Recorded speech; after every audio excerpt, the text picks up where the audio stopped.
Geomechanics. I'm Jerry Van de Velde, and I'll be presenting this afternoon's session. This is just a brief table of contents of the topics that we're going to cover this afternoon with the reference slide numbers for your convenience as you're studying it and you go through the notes in the future.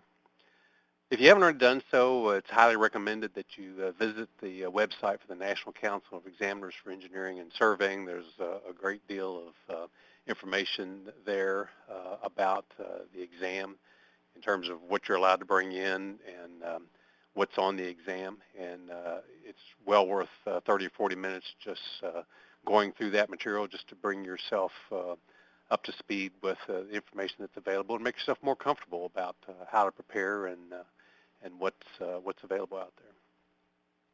Here's some references that I suggest that you look at. The most effective reference is probably going to be the books that you use when you're in school or that you're already familiar with, because you'll already know the layout and the terminology that are in those books. But if you don't have the books anymore, or if perhaps you need a little deeper library, then these are widely available. Most of these have been around for a while. Several of them are have had multiple editions. A couple that are worth noting: the NAVFAC Design Manual, DM 7.1 and 7.2. You can get that from the Naval Facility online, or you can download it from a number of different websites. You don't have to download the whole document. It's an enormous resource. And there's also a National Highway Administration website you can visit that has a lot of resources, but you don't overwhelm yourself with too many things to be looking at. So you might just download the parts that you see most valuable. And I'm going to reference a few of them as we go forward, so get some idea, if you're not familiar with the document, get some idea of what the stuff looks like. The bottom reference there, the Pavement Analysis and Design book by Wang, is really one of the few comprehensive pavement books available these days. There used to be a great reference. By Yoder that was around for a long time, but last time I checked, it was out of print. And this has really replaced it, better in many ways, more up to date. It's got some software references and things like that. So if you need a good pavement book, this is a very, very good one. Certainly a lot more than you need to have just for the purpose of the PE exam, but it's a good reference. And it's got a lot of soil stress state analysis things and things like that, so that goes well beyond just pavement itself. Okay, just a quick audio check here. If anybody's having any trouble hearing me, we've made a couple of adjustments, and just let me know, and we'll proceed on. First thing we're going to talk about technically here this afternoon is soil classification systems, and the classification systems are very valuable to soils engineering and geomechanics because it gives us a common language by which to refer to soil types, and therefore to be able to have some judgment about how the soils would behave. There are two common soil classification systems used for engineering purposes, and that's the Unified Soil Classification System, originally developed around the time of the Second World War for airfield design. And then the AASHTO soil classification system, as you might imagine, was developed for highway design somewhat after the Unified Soil Classification System. And they're both used a lot. They have different characteristics. The Unified's better in some ways, and the AASHTO's better in some ways. It really doesn't matter which one you use for the purpose of the exam. You probably need to be familiar with both of them. So we're going to go through them here this afternoon. Both of them rely on two primary pieces of information to do the classifications. They're very straightforward, but in order to classify soils, you need to know the particle sizes that you're dealing with, whether it's primarily a gravel or a sand, a clay, or a silt. And then if it's a fine-grained material, then you need to know the plasticity characteristics based on the Atterberg limits. And you'll see in the two pictures there, Those are 8-inch brass sieves that are used in the particle size analysis. The soil sample is dried, and those sieves are stacked on top of each other, the large sieves on top and the smaller ones below. And it's put in a shaker. You can do it by hand if you have a small sample. And the sieves are shaken and swirled, and that is continued until all the particles have settled on their respective sizes that they can no longer get through. And then you just weigh up the individual weights of the material on each of the sieves. Again, it's dry material, and so it's simply a calculation of the percent of the total sample weight that is retained on each sieve, and then you can calculate percent retained and percent passing, as you'll see here in a few minutes on the plot. The photograph to the right is a liquid limit device. Liquid limit is one of 3 limits in the Atterberg limit series: liquid limit, plastic limit, and shrinkage limit. And the liquid limit that you're seeing shown there in terms of the test apparatus is the moisture content at which the soil is so wet it's starting to behave like a viscous fluid. So it's at the upper end of its plastic range, and if you got it even wetter than the liquid limit, then it would truly start to behave like a viscous fluid, meaning it would move under agitation. And so the consistency of the soil in its liquid limit state, it varies some, but generally it would be a little more malleable than, say, peanut butter, so a little wetter than that. And so it's run by taking a pad of soil and spreading it with a standardized spatula into this brass bowl. And then there's a grooving tool that cuts that V-shaped groove down through the soil that's in the bowl.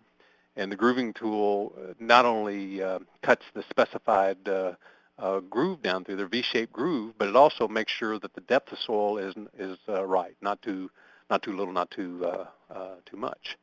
And then you see there's a handle on the side of that device, and that's connected to a cam that lifts the cup, and there's a counter over behind there, a little digital counter. And as you turn that handle, the cup goes up above that black base, is a micarta base.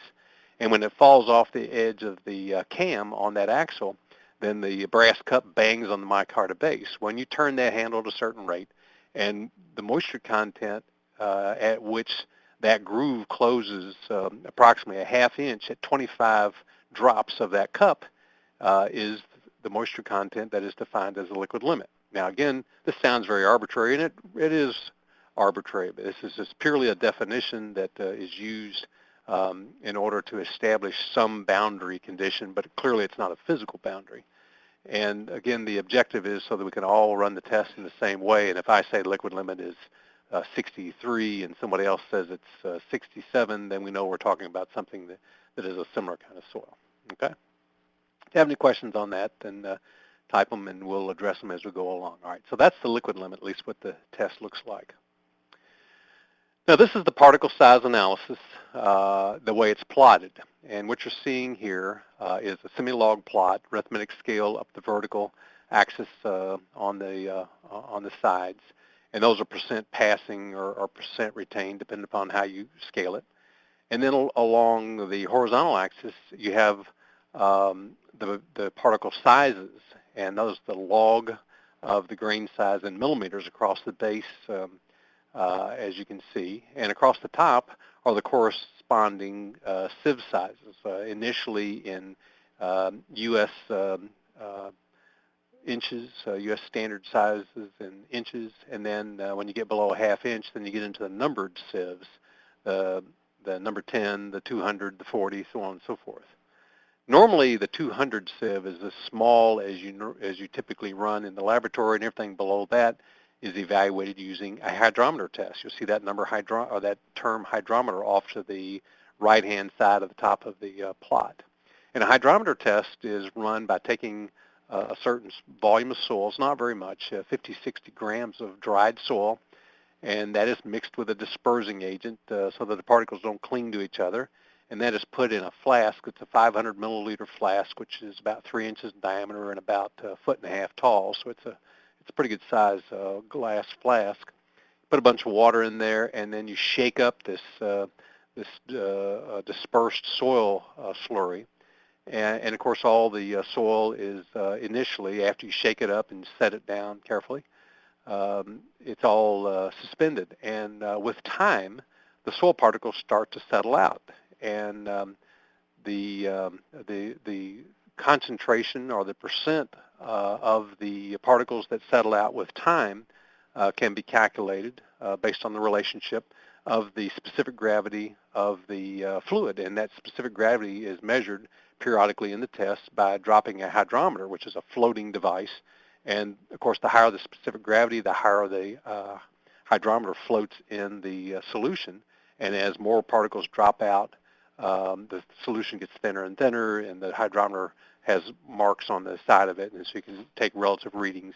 And so then you can calculate the change in the density of the fluid with time, and again, to calculate what the particle sizes and the percentage that are retained based on that. So it's a calculation. Now, clearly, that is going to give you a slightly different answer using that approach as compared to a mechanical sieve, but for the purposes of the classification, it's close enough, and that's typically the way it's done.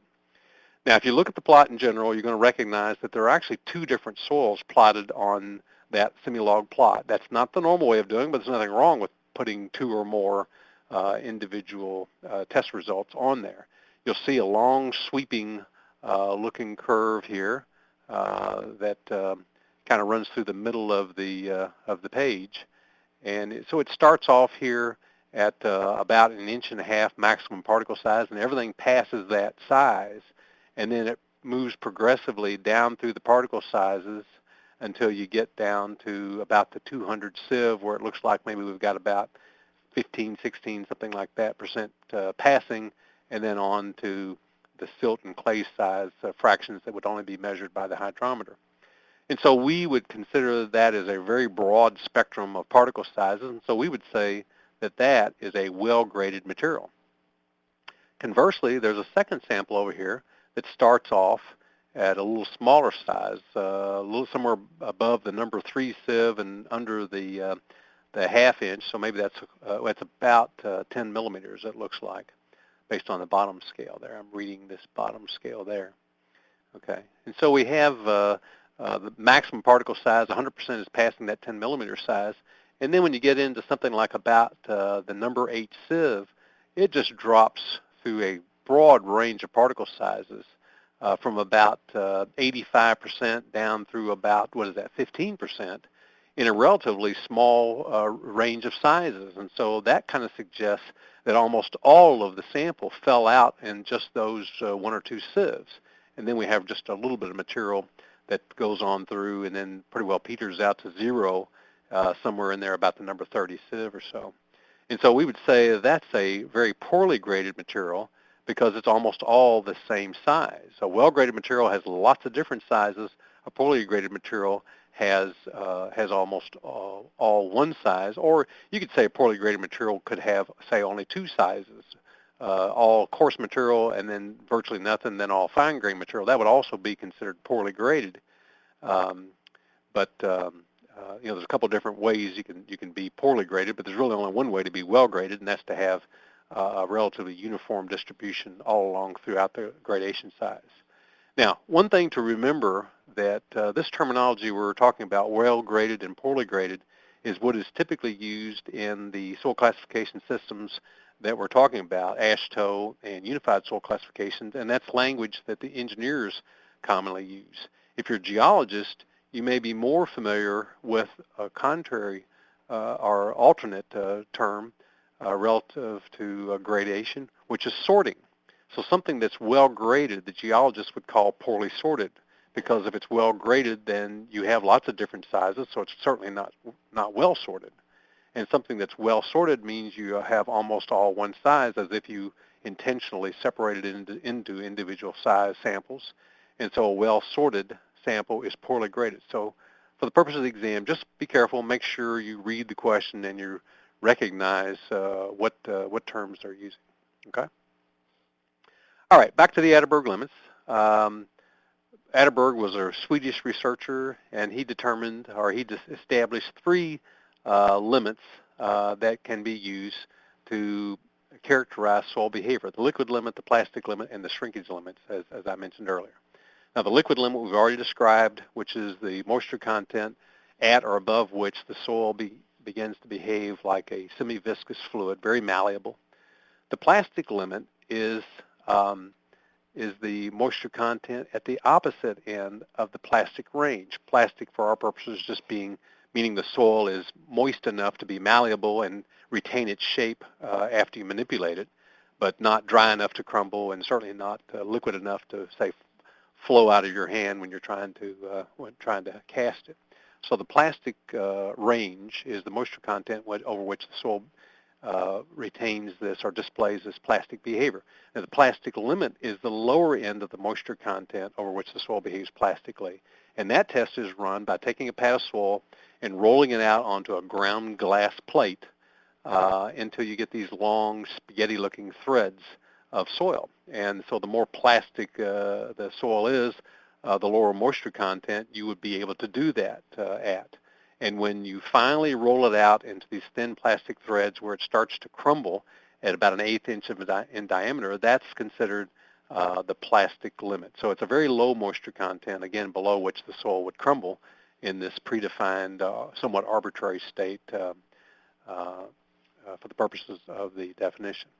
The shrinkage limit is a little more straightforward, and actually the shrinkage limit is probably only the one of the three that's really would have kind of a physical boundary. And the shrinkage limit is the moisture content below which the soil doesn't change volume when you dry it further.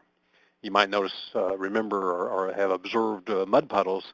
When they go from a wet state to a dry state, they get these nice, hexagon shape maybe, where the cracks form around the sides of the individual little columns of soil as it shrinks. And so they'll shrink down to that certain size, and then they'll just stop. Well, the shrinkage limit is the moisture content at which they've stopped shrinking, and you can dry it out more. They're certainly going to get drier, but they're not going to change volume at that point.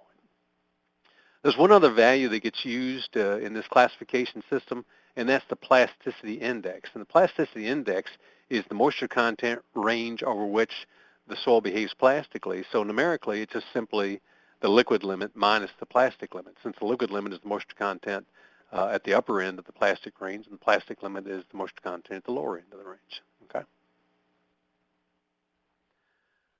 Okay, now this is a plot right out of, I'm not sure if this one came out of ASTM, I guess it did, but you would see this very similar plot in a lot of different references. This is actually a table that is characteristic of the Unified Soil Classification System, and I think indeed this particular plot is a page right out of ASTM D2487.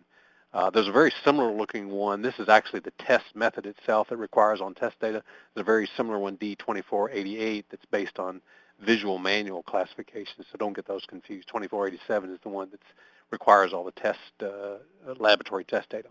All right, but the Unified Soil Classification System always consists of two capital letters. The first letter is the primary constituent that makes up the soil.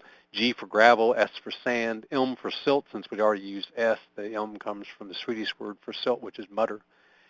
C for clay, O for organic, P for peat, so on and so forth.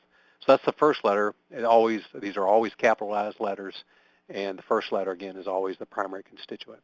The second letter is a modifier, and the modifier type depends upon the type of soil that you have. And so if it is a coarse grain soil, meaning sand or gravel, then the second letter can either represent how well graded it is, the degree of gradation, if it's a clean material, or it can represent the characteristics of the fines, if it's what we call dirty material. Now, when you're doing these kinds of reviews for the purposes of the PE exam, make sure you look at all these sideways notes that they stick in here, because these things are really, really critical.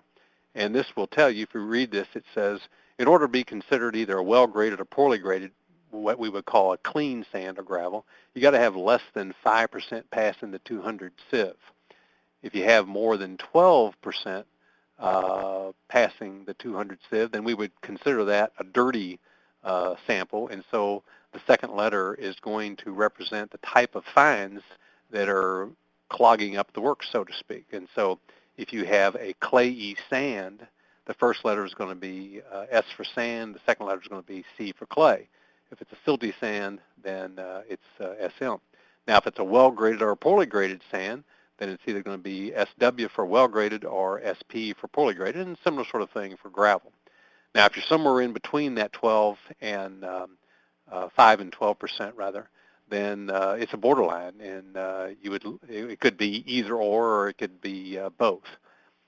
So it's just considered to be a borderline. So just kind of remember that somewhere between 5 and 12% is considered to be a borderline classification. Now, how do you really know if something's well-graded or poorly graded if it's a coarse-grained material? Well, number one, in order to be a coarse-grained material, you have to have 50% or more retained on the number 200 sieve. That's explained over here. So more than 50%, I think I said 50% or more. It's actually more than 50% because 50% or less passing is a fine-grained material, okay? And that's this lower definition down here. But if you have more than 50% retained on the number 200 sieve, and 200 sieve is the particle size that separates fine grain, meaning silts and clays, from coarse grain, meaning sands and gravels. So if you have more than 50% retained on the number 200 sieve, you know the first letter is going to be either S or G for sand or gravel. And then it's just a matter of going through and doing the analysis. Do I have more than 5% retained on the 200? Do I have more than 12%? So on and so forth. If you have a clean sand or gravel, then you have to decide whether or not it's well graded or poorly graded. And to do that, we'll get into that a little bit more in a few minutes, but there's some equations that you calculate based on the how well graded the material is. If it's a dirty sand or gravel, then it's a matter of evaluating whether the fines content are clay or sand. And so really, based on that information, you come down and use the same methodology that we're going to use for evaluating the fine grain material. And the fine grain material, whether it's a silt or a clay, and whether it's a low plasticity silt, such as ML, low plasticity clay, which would be CL, or high plasticity silt, MH, and a high plasticity clay, CH, those are based on the Atterberg limits, okay? And so once we get that data, we come over into the Atterberg limits chart here that was put together, formulated by Arthur Casagrande originally. And the first thing we need to know is what's the liquid limit?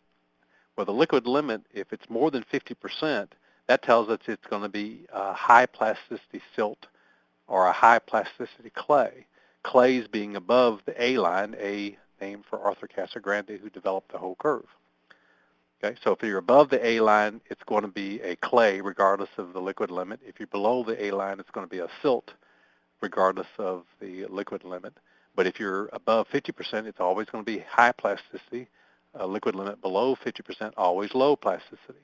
The only time you have a borderline or a dual classification system relative to the Atterberg limits is this little window down here, which you'll see a blow-up of this in a minute. But in that little window, that's always considered to be a dual classification. Anything else is borderline. This is the only place, and this is a tricky spot on the exam you see sometimes. That's the only spot where you really have a true dual classification in the unified system. All right, so here's just a blow-up of the coarse grain portion of the exam, or excuse me, the classification system. And what you see a little closer here is this note that runs sideways through the chart just to make it easier to read, obviously. And then these gradation equations that we'll get to in a few more minutes. So you just have to go through this classification part by part until you figure out what where the classification lands. All right, so let's kind of work through one of these things. In order to do those, we need these D values, D60, D30, D10, so on and so forth. These things all started with Hazen's formula. Hazen was a researcher, and he determined that the D10 size, and the D10 size is the particle size for which for that sample only 10% passes that size. And so he determined that for medium-grained sands, that this D10 size was a pretty good indicator of the approximate permeability or hydraulic conductivity of the soil. And so that became this D10 or the effective size. But there's lots of other D sizes. Again, D60 or D30 is just whatever the number is. That's the particle size that corresponds to that percent passing. Okay? So you see for this sample that we called a well-graded sample earlier, we see that the D60 size is something like about 1.6 millimeters, if I'm reading the scale anywhere right, and these might be off a little bit just based on the graphics. But the D30 size is about 0.2 millimeters, and then the D10 size is about 0.03 millimeters. Just look at those scales and make sure you're reading the same thing I'm reading. If you're not clear on that, then send in a question. All right, so we have the data points.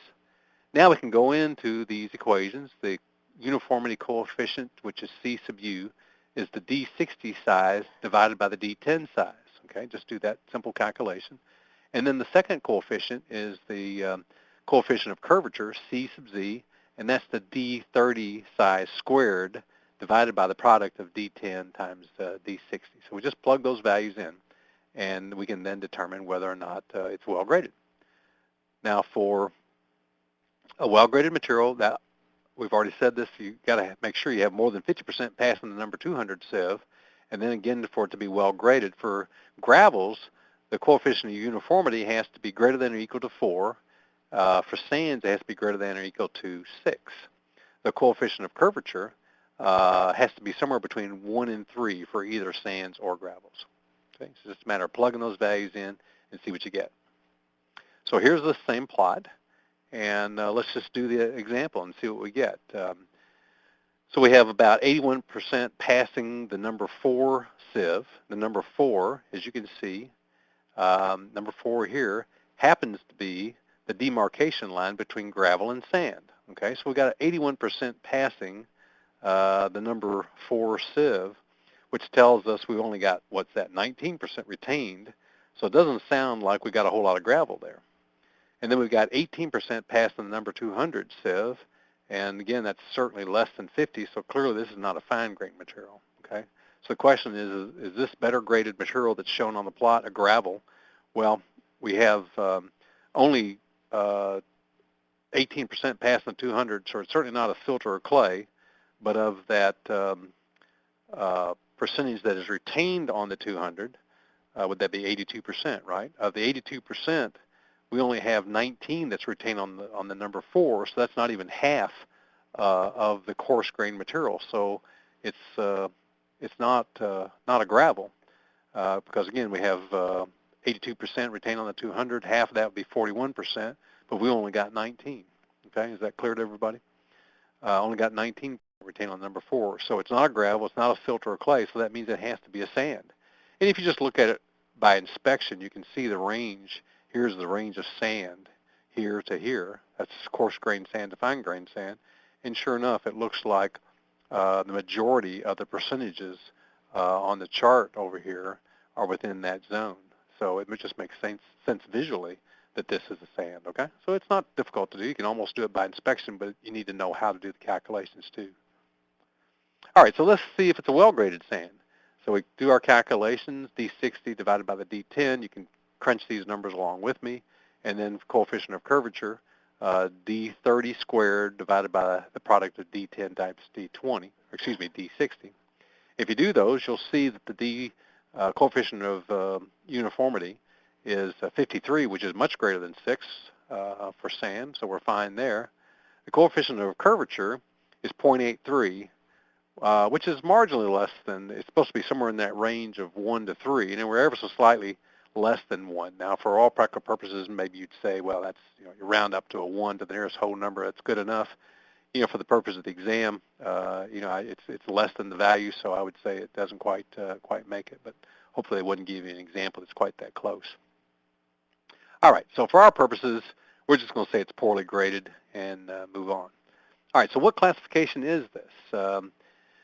We have how much passed in the number 200 sieve? We have 18%, which, as we've said, for a coarse grain material, which we know this is a sand, we have more than 12% passed in the number 200, then it's considered to be a dirty material, either a dirty silt, a silty sand, a silty gravel, clayey sand, clayey gravel. Okay, so it's going to be one of those. We know it's not a gravel, so it has to either be a silty sand or a clayey sand. So in order to determine whether or not it's a silty sand or a clayey sand, we need to know the characteristics of the fines, which means we need to know the Atterberg limits. All right, so let's say we run to the test and we get the Atterberg limits back. The liquid limit's 45 and the plasticity index is 25. So we can now determine the plasticity characteristics of the fines fraction, and we can determine whether this is a clay sand or a silty sand. Okay. And how we do that? Well, we plot those data on the chart, and so 45% or 45 liquid limit would be right in this range. It's below the 50%, so it's certainly not a high plasticity one, not that matters for these purposes.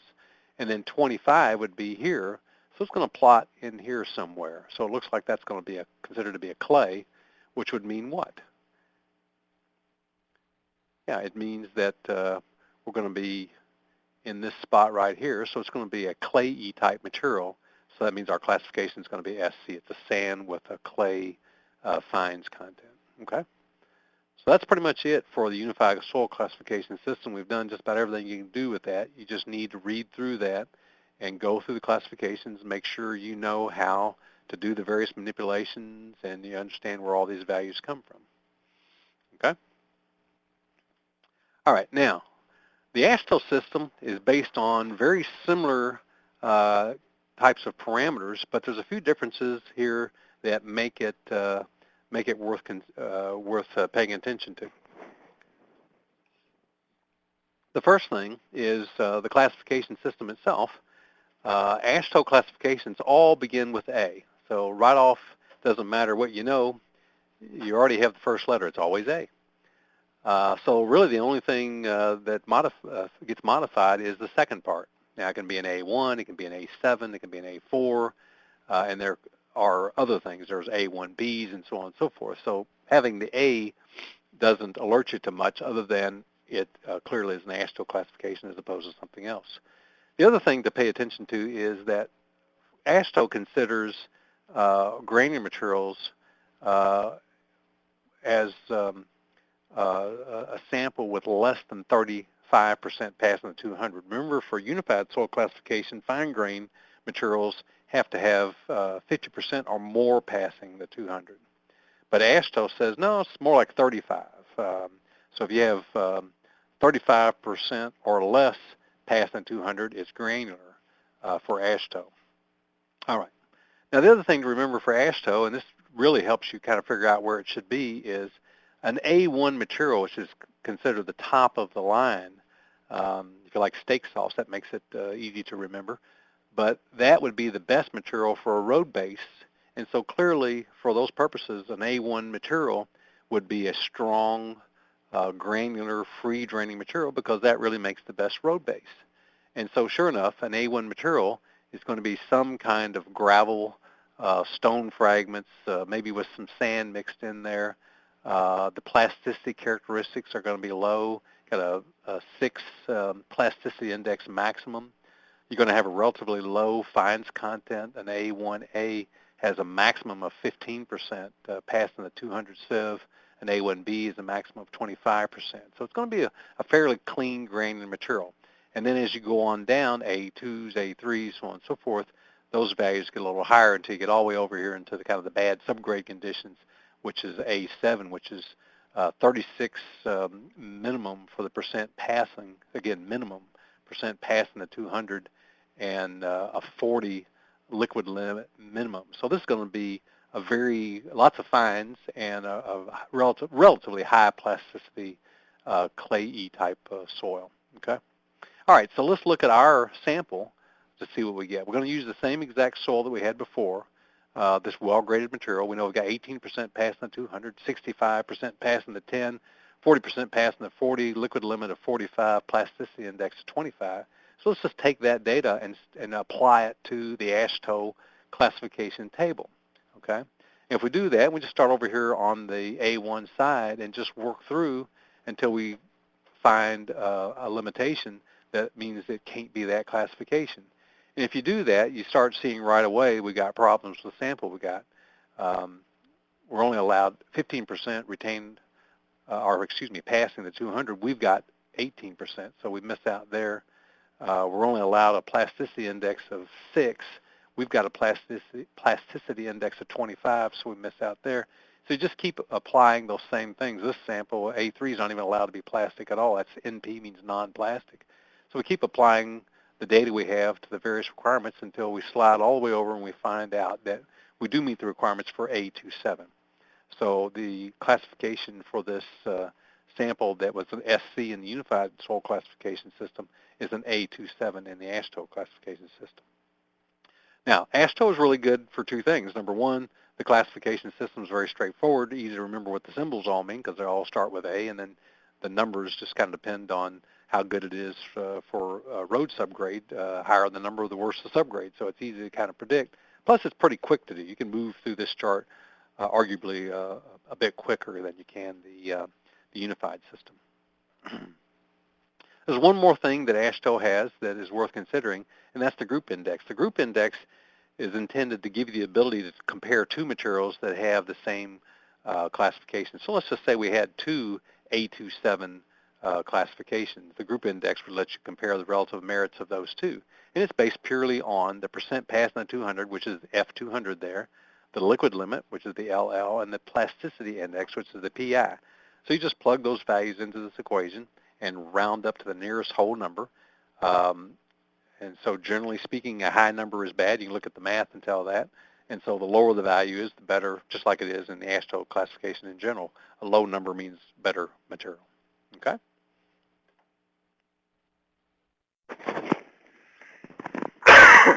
Excuse me. All right, so that's the classification systems. We're going to move on and talk about other things. If a question occurs to you as we go forward, then just type it in and we'll get to them as we move along. We're going to talk about phase diagrams here, and the phase diagram is really, really valuable in soil mechanics because it does a couple things. Some people hate these things from school, maybe had bad experiences with them because they sound like initially like they're a little confusing, but they're really not. They're really a great tool because there's really not that many pieces of it. You have the volumes on the left side there, the total volume, the volume of air, volume of water, and the volume of air and water together are referenced as the volume of voids because they are voids relative to solids. Okay, and then the volume of solids. And then over on the right side, we're going to assume air has no weight, may have mass, but it has no weight. And so we're going to say the total weight is the weight of water and weight of solids. And of course, we have subweights of the weight of water and weight of solids. Okay, and so it just gives us a way of writing in what we know, and that gives us a clearer picture of what we need to do in order to figure out what we don't know, which then lets us solve all kinds of fun and helpful equations. And so what might some of those equations be? Well, the first thing we might want to know about our soil is what's the moisture content. So what is the definition of the moisture content for soil purposes? It's the weight of water divided by the weight of dry soil. Now, pay attention and remember that moisture content for our purposes is weight of water divided by the weight of dry soil, not total weight. So weight of water divided by the weight of dry soil. Okay? Now, if we define the dry density or unit weight of the material as gamma sub D and the moisture unit weight is gamma sub M, and we apply our moisture content definition, which would be wet weight minus dry weight divided by dry weight, run through the math there, then we see we have a handy relationship that says the dry unit weight of a soil is equal to the wet unit weight divided by 1 plus the moisture content. Now, there's two equations that you absolutely have to remember when you're doing soil mechanics. One is the definition of moisture content, which is the weight of water divided by the weight of dry soil, and the other one is this relationship between dry unit weight and moisture unit weight. Dry unit weight is equal to the wet unit weight divided by 1 plus the moisture content. Just burn those into your brain. I'm going to say them a lot, so hopefully you'll remember. All right, now this slide just basically says you can't really measure the volume of air, so if you need to know that, you got to figure everything else out and subtract that from the total volume. And we're going to say for the purposes of our discussion here today that we're talking about 1 cubic foot is our reference volume when we're doing these phase diagrams, okay? All right, now, another handy thing to remember, and this is also something you really need to burn into your brain, and that is we want to move from the volume side to the weight side or the mass side. The relationship you have to remember is that the volume of something is equal to the mass of that material divided by the specific gravity of that material times the unit weight of water, okay? So the volume of something is equal to the mass of that material divided by the specific gravity of that material times the unit weight of water, okay? Now, what's the specific gravity? If you don't remember, the specific gravity is simply the weight of the mass of a specified volume, or just a random volume of a material divided by the weight or mass of the same volume of water. So water always has a specific gravity of 1, and something that has a specific gravity of, say, 2, well, it's twice as dense as water, right? So anything that has a specific gravity higher than 1 is going to sink, and anything that has a specific gravity lower than 1 is going to float, in water at least. Okay? All right, now some definitions. You're going to remember these maybe from soil mechanics. Degree of saturation is always expressed in a percent, and that is the volume of water divided by the volume of voids, okay? And the volume of voids is the total voids that is in the total unit volume, and so those would be voids that are dispersed throughout the soils. Now, this particular block of solids down there is assumed not to have any voids whatsoever. All the voids have been pushed out, and so the resulting voids are now either filled with water or they're filled with air or gas, okay? So again, degree of saturation is always a percent, and it's the volume of water divided by the volume of voids times 100. It's always less than 100, less than or equal to 100, because water is incompressible, and once you get all the voids filled with water, you can't get any more in there. Porosity is, definition is volume of voids divided by the total volume.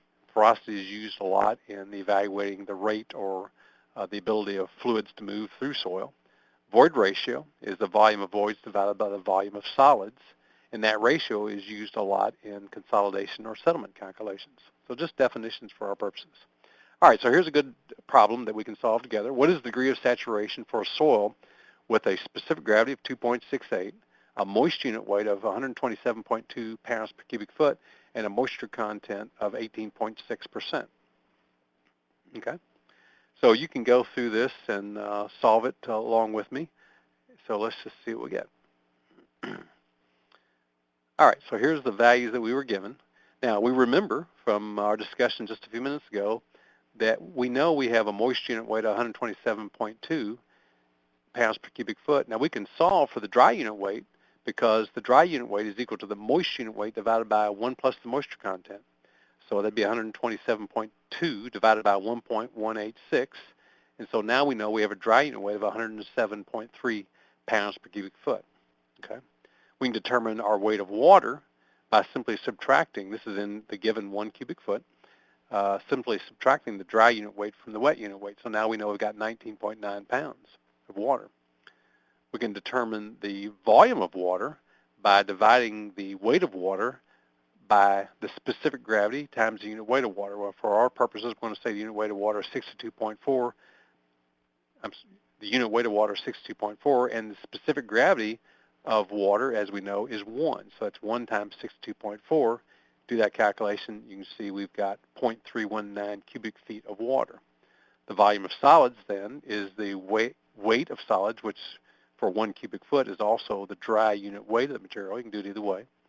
And we divide that by the specific gravity of the soil, which we know is 2.68 because we were given that, times unit weight of water, which is 62.4.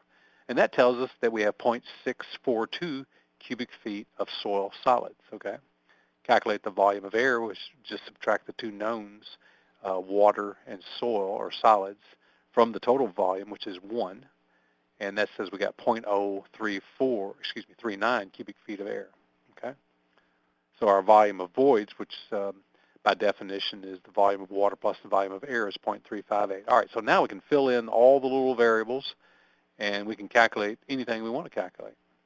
And so we want to know the degree of saturation, which is volume of water divided by the volume of voids, and if we plug those values in, we get 89.1%, which was answer C. Hopefully you got the same thing. Okay, does that make sense? So all we were doing there is taking what we knew and using the relationships that we've looked at to calculate the volumes that we don't know, let's say, and just fill in all these values. We could have written all those in there just to illustrate that we have all the values known. And so then once we have all those values known, we can solve for any equation we want: porosity, degree of saturation, void ratio, on and on and on, wet weight, dry weight, so on and so forth. Okay, now here is a page right out of DM7, NAVFAC DM7. Um, and it's very small scale for your purposes, so it's really just in here for you to see that something like this exists. And this has all these various definitions over here along the left side: void ratio, porosity, wet unit weight, dry unit weight, submerged unit weight, moisture content, specific gravity, so on and so forth. And it has those defined in terms of variables that you might have available to you. And this is purely a quick method of solving problems for the purpose of the exam, or just around your desk if you're doing things. It's a very handy reference to have. Now, if you might be able to print this out at a big enough scale for your purposes, the resolution I think is reasonable. You can probably still read it if you print it out bigger, or you can go online and print it out from one of the websites. But it's really just in here to show you that these relationships exist. Some of those you stare at and you don't realize that you could get there from here unless you go through and do the phase diagram, and this is much quicker than working through the full phase diagram. So it's a handy kind of reference to have. You know, you go through and you do all the problems on the exam that you can do quickly, and you come back and you got a few, maybe you need just some quick answers, and you can't really see how you can get it with the data you got, and you look at one of these relationships and you see, well, there is a relationship there, and so it comes in as a handy reference for those purposes. So look at it, and if you want to use it, great, but I just wanted you to see that this kind of stuff is out there and available as a shortcut for you. All right, we're going to do borrow-fill adjustments. And a borrow-fill adjustment is really a kind of a phase diagram kind of problem, but you're almost guaranteed to see one of these things on the exam. I mean, I don't think I've ever spoken with somebody that took the PE exam, certainly in the geotechnical realm, but I think even in the general civil side where they didn't see a borrow-fill adjustment. It's about like a cantilever retaining wall. It's almost written into the code that you have to have one of these things. So we're going to work through it, a couple different kinds of problems to solve, and you're going to see how easy these things really are to do. Not something to practice, certainly not something to be concerned about. All right, so we have borrow materials with a moisture unit weight of 110 pounds per cubic foot and a moisture content of 10%.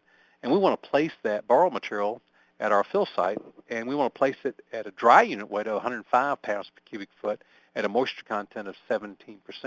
Now, why would I have the specified dry fill properties at a dry unit weight and the borrow materials at a moist unit weight? Well, you wouldn't always. There's two reasons to show it that way, though. Number one, so we can make sure that you're paying attention to what the problem example says. And note that there is a difference in the unit weight. This is moist unit weight, and this is dry unit weight. But part of the reason that you might think about fill being placed in terms of the dry unit weight is because fine grain fill, clays and sands, and even, clays and silts and even sands in a lot of cases, are referenced to a Proctor test. And a Proctor test is a relationship between moisture content and compaction density, and that compaction density is always reported in terms of its dry unit weight. Okay, so you might see the fill very commonly rather, specified in terms of dry unit weight. It's usually specified in terms of percent compaction, but again, the test result is always dry unit weight. And of course, the soil exists in the ground at a moist condition typically, so test results from field samples would initially start off as moist unit weight. So just pay attention to what problem you're being asked and make sure you're starting off on the right foot. Now, here are the questions that you're going to see. How much borrow material is needed to produce 30,000 cubic yards of fill, and how much water must be added or removed from each cubic foot or each cubic yard of borrow to create the fill, because it's specified what moisture content we want it to go in at, right? All right, so again, pay attention because they've changed the units on it. Here we're talking about 30,000 cubic yards of material, and here they're talking about how much water must be added or subtracted from each cubic foot. It's okay, it doesn't create a problem for us. We just need to pay attention to the units, right? All right, so let's do what we know how to do. Here's the data that we're given. The borrow material comes in at a moisture unit weight of 110 pounds per cubic foot and a moisture content of 10%. Well, right away we know we can determine the dry unit weight as the wet unit weight divided by 1 plus the moisture content. We do that, and we see we've got 100 pounds per cubic foot dry weight. And we can determine the weight of water that comes out of the fill as simply subtracting the dry weight from the wet weight. So we know that we got 10 pounds of water in every cubic foot of fill coming out of the borrow.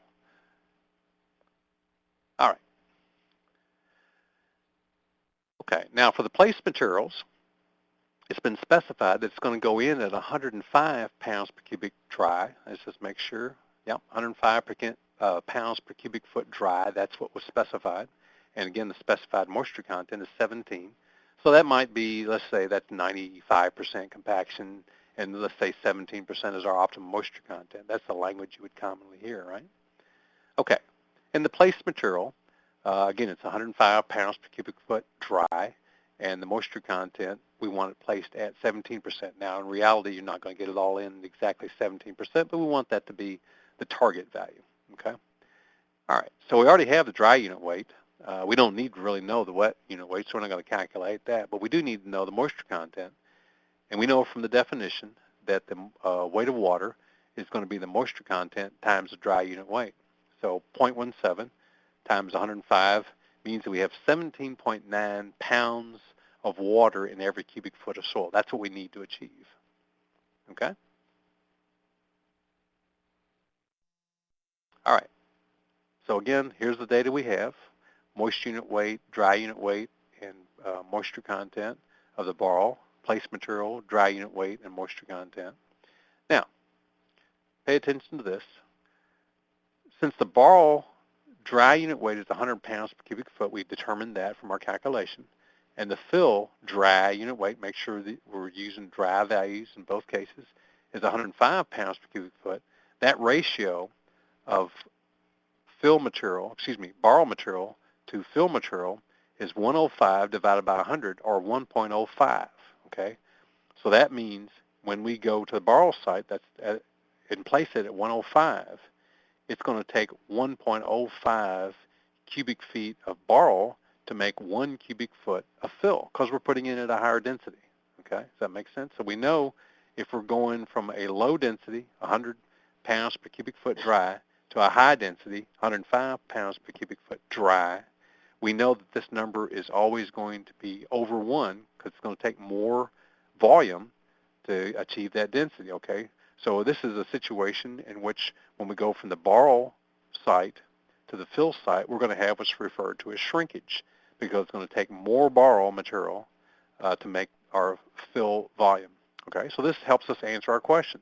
Since it takes 1.05 cubic yards of borrow to make 1 cubic yard of fill, for 30,000 cubic yards of fill, we need 30,000 times 1.05, or 31,500 cubic yards of borrow. Okay, so that answers the first question.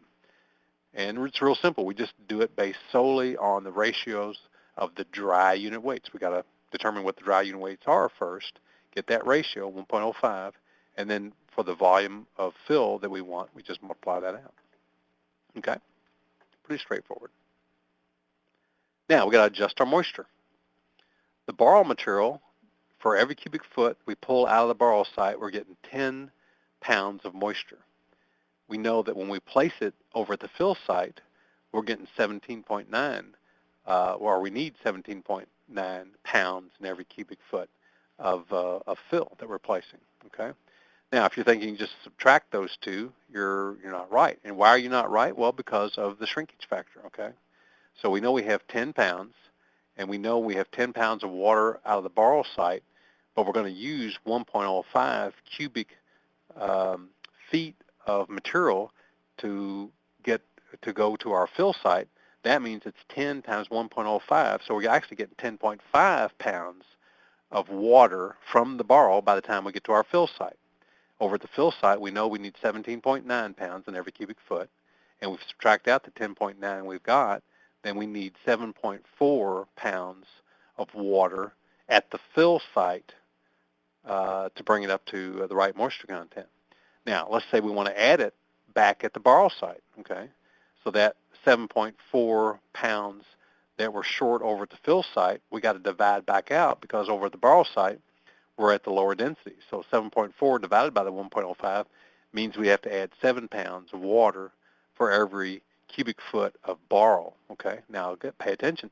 If we were adding the fill at the fill site, it's 7.4 pounds for every cubic foot of fill at the fill site. But if we're adding at the borrow site, it's only 7 pounds for every cubic foot of borrow material, because it's at a lower density over at the borrow site. Does that make sense, everybody? Okay, just remember, going from borrow site to fill site, unless the dry densities are the same. If it just so happened that the borrow site was 100 and the fill site compaction density will also turn out to be 100, then there'd be no shrinkage, and you wouldn't have to add the ratio, the shrinkage ratio. It can also go the other way. If you have something that's very high in density at the borrow site, and this would be typical, say, of rock fills, where you blast the rock and you crush it, and because rock is very commonly, not always, but very commonly at a very high density state, and then when you crush it, you introduce a lot of voids in there. Even if it's a well-graded stone, there's a lot of voids compared to its lithified state in the ground. But you generate a lot of more volume. So in that kind of a fill, you normally would have bulking as opposed to this, where we call where um, uh, the volume goes down. We call this shrinkage. Okay, so it's bulking versus shrinkage. So if that ratio had been, say, 0.85, that'd be a bulking ratio, and this is 1.05, so that's a shrinkage ratio. All right, we talked about proctors. This is what a proctor test result looks like. All right, we got a question here. Let's see our question. So by fill material, we are talking about testing of the final install compaction condition. Yeah, that's exactly right, Jeremy. When we say fill, we're talking about the placed material in the ground, compacted at its final state. And again, normally the language is something like it's supposed to be placed at 95% compaction at plus or minus 2% of optimal moisture content. So it'd be a window. Now we just said, well, we're going to put it all in there at 17%, but that's the typical language. It might be 98%, it might be 100%, just kind of depends. All right. Good question. Hopefully that's clear to everybody. All right, now proctor is nothing more. It is named by a researcher named Proctor, and it's nothing more than a test that establishes a relationship between the density on the vertical axis, dry density, as we said before, just to clarify things, versus the moisture content. Okay, and so what we do is we prepare specimens, and the magic of the proctor is that each specimen is compacted with the same compaction energy, and we vary the moisture content. And since the moisture content varies, then the density that results from that same compaction effort varies. And so you'll see it starts off at a relatively low density. As the moisture content increases, you get to a higher density. At some point, you get to some peak density, which is the maximum dry density. And then as the moisture content increases, it falls off to a lower value again. So we get this nice bell-shaped curve that comes from the proctor test. But it is unique to each soil type. And so if you have a gravelly sand, it's not going to have the same proctor as a low plasticity clay, and a high plasticity clay is probably not going to have the same proctor as a low plasticity clay, or silt for that matter. Okay, so a proctor is unique to the material that you're testing or you're placing as fill. All right, so what does this look like in the lab? So in the lab, what we have is we have this little steel ring, or this mold, and this is a 4-inch mold that you see them using there. And there's a base plate. That's a flat square plate on the ground. Then there is a 4-inch diameter mold, and it's about 4.5 or 5 inches tall, I think, about 5 inches, I guess. And then on top of that, actually above the mold, is a collar that's just a couple more inches tall. And the collar's purpose is just to help you keep the soil in there in its loose state until you get it compacted in with the compaction process. And so you have this mold with a known volume. The little volume there is the 4-inch, I think, is a 30th of a cubic foot. The larger 6-inch diameter mold is about a 13th of a cubic foot of material. And so the test consists of preparing specimens. Usually prepare 4 to 6 specimens at different moisture contents, hopefully bracketing what you think is going to be the optimal moisture content. And then you compact it with this drop hammer. And the drop hammer is a tube with a weight inside, and there's a rod and a handle attached to that weight, such that when you pick the weight up, pick the hammer up, the tube restricts how high it can come up. And so you let go of the hammer and it falls. And so it falls It has a specified weight, which for the purpose of the standard proctor is 5.5 pounds. Remember these numbers. You may see those on the exam. And again, the standard proctor, the drop height is always 12 inches because it's constricted by the tube, right? And for a standard proctor, there's two types of proctor, standard proctor and modified proctor. And for a standard proctor, you always compact it in 3 layers. And for a 4-inch mode, it's always 25 blows per layer. It doesn't matter if it's standard or modified in terms of these blows. It's always 25 blows for 4-inch mode, always 56 blows for 6-inch mode. Now, the modified proctor is much higher energy. It's a 10-pound hammer. The drop height is 18 inches, and it's always 5 layers. Doesn't matter what size mode, it's always 5 layers. Now, why are there 2 different ones? Well, because on really large projects, the modified proctor was really developed when interstate highways got going, and they needed some very high embankments, these 100, 200 foot tall embankments, and they wanted a much higher strength, lower compressibility fill. And if you reference everything to the standard proctor and you start running up into these ranges, you start getting these weird looking numbers like, hey, we're getting 115% compaction out here. There's something wrong with that. And also the moisture content, as you'll see in a few minutes, the optimal moisture content kind of gets out of whack. So the modified proctor was simply a higher compaction energy reference that more closely modeled the behavior that we want to see when we use this larger compaction equipment on these taller embankments. The standards, it's unfortunate that they named it standard because we have a ASTM standard method for a standard proctor, which can be a little confusing. But the standard number for ASTM is D698. For AASHTO, it's T99. And modified, the ASTM is D1557, and the AASHTO is T180. Sometimes they change these numbers, and I think these are still correct. If somebody knows different, then send me a note. But I think I'm sure the ASTMs are right. AASHTO, I hadn't checked yet. All right, got some questions here. Let's see, Adam. What do you mean by layers? Good question. All right, so what we do is we have this mold here. Again, this is the 4-inch mold.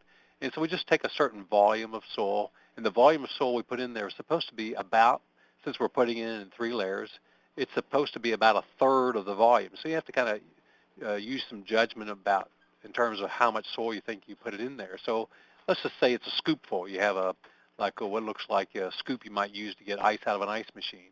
And just to say that scoop turns out to be about a third, and so you just dump that volume of soil in there, and then you take the proctor hammer and you start doing your drops, and that compacts the soil in there. And then after you get it in there at your 25 blows for the 4-inch mold, then you put another layer of soil in there, which is about the same volume. And again, you're supposed to put the same volume of soil in each time, and when you get done, after it's compacted, it's not supposed to stick up above the base mold more than a certain amount, and so you take the collar off and you trim it down, and so you get it into that known volume defined by the 4-inch or the 6-inch mold, okay? But that's what we mean by a layer.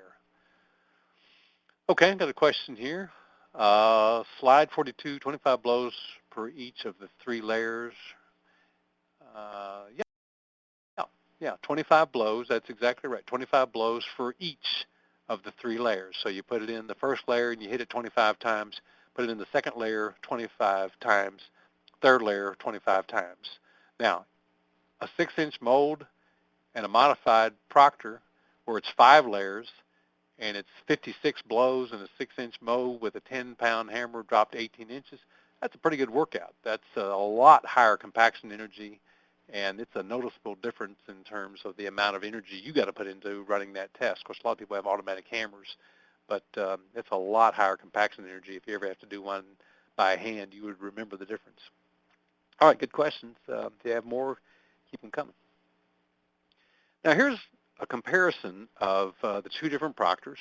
The lower proctor here, the red one, hopefully you can see that color, is the standard proctor. The higher one is the modified proctor. And it makes sense that the modified proctor would yield a higher maximum dry density, right? And the other thing I was telling you, there's a little bit of difference in terms of the moisture content behavior. The optimal moisture content is not going to be the same. And you're saying, why is that? The optimal moisture content for the same soil, wouldn't it be the same? Well, no, it's not. In fact, it can't be, because there's a phenomenon that occurs as you approach this optimum moisture content. you are approaching saturation in the soil, okay? So, why does this happen? Well, you start off at a relatively low moisture content, and especially with fine-grained materials like plastic, silts, and clays, there's a lot of coagulation and aggregation of these clay clods in their fairly dry state. And so when you start compacting it with this specified compaction energy, even though you may put it through like a number 4 sieve before you start the process, still you've got all these little clay knots or clods in there. And when you start compacting it, a whole lot of the energy has to go in just breaking those clods down further so that the remaining energy can compact them into this dense state. And so the drier it is, the less effective the compaction is, just because you got to consume all this energy. It's like a train wreck, tearing all these particles apart so you can mash them into denser states. As the moisture content gets higher, then these clods start to soften. They're more malleable material. You get At some point you get to, the optimum moisture content is actually pretty close to the plastic limit for a lot of soils. And so you're starting to get into a more malleable state. And so as the moisture content goes up, you're starting to get more of the compaction energy used in terms of just pressing the soil into a denser state rather than breaking clods down. And at some point, you reach this optimum moisture content where you get about as efficient a compaction as you can get. Maybe there's a little lubrication, maybe some softening in there, but it all works together to form this optimum set of conditions. So you get this peak condition.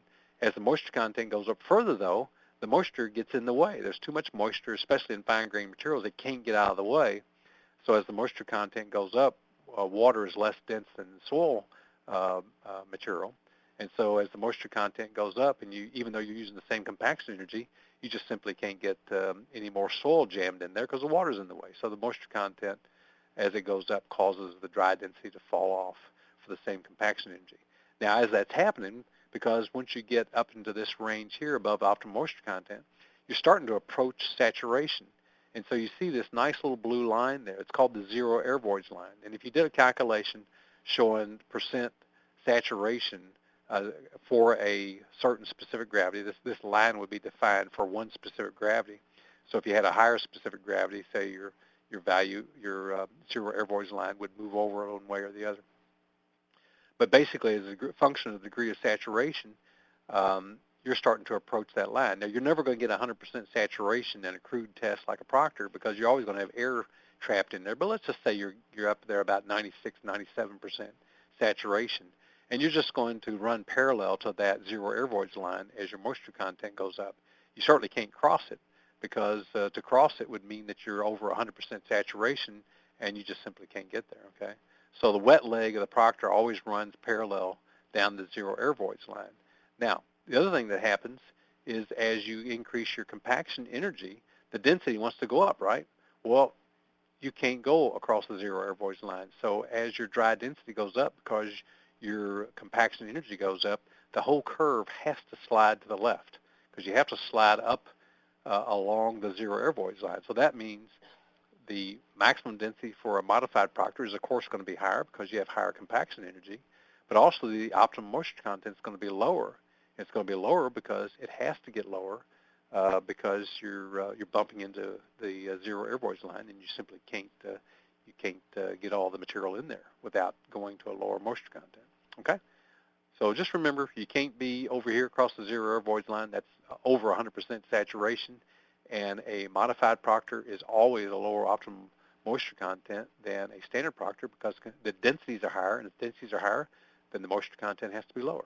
Okay? A lot of stuff to realize based on that relationship.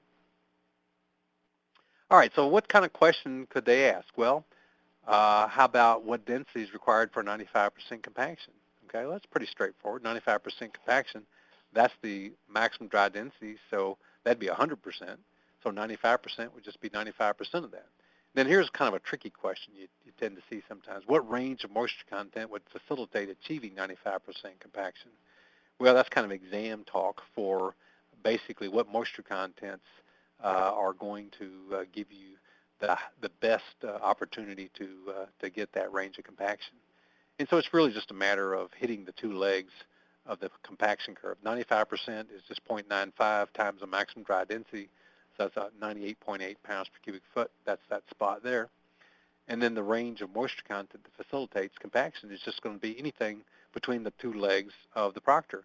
Anything below the dry side, you could still get that density. You just have to beat it with higher energy than the standard proctor. Anything above the wet side, you're probably not going to get there because, again, zero air voids line's right over here somewhere. So you're going to have a hard time having a higher moisture content, say 2 or 3% higher, and getting that degree of compaction.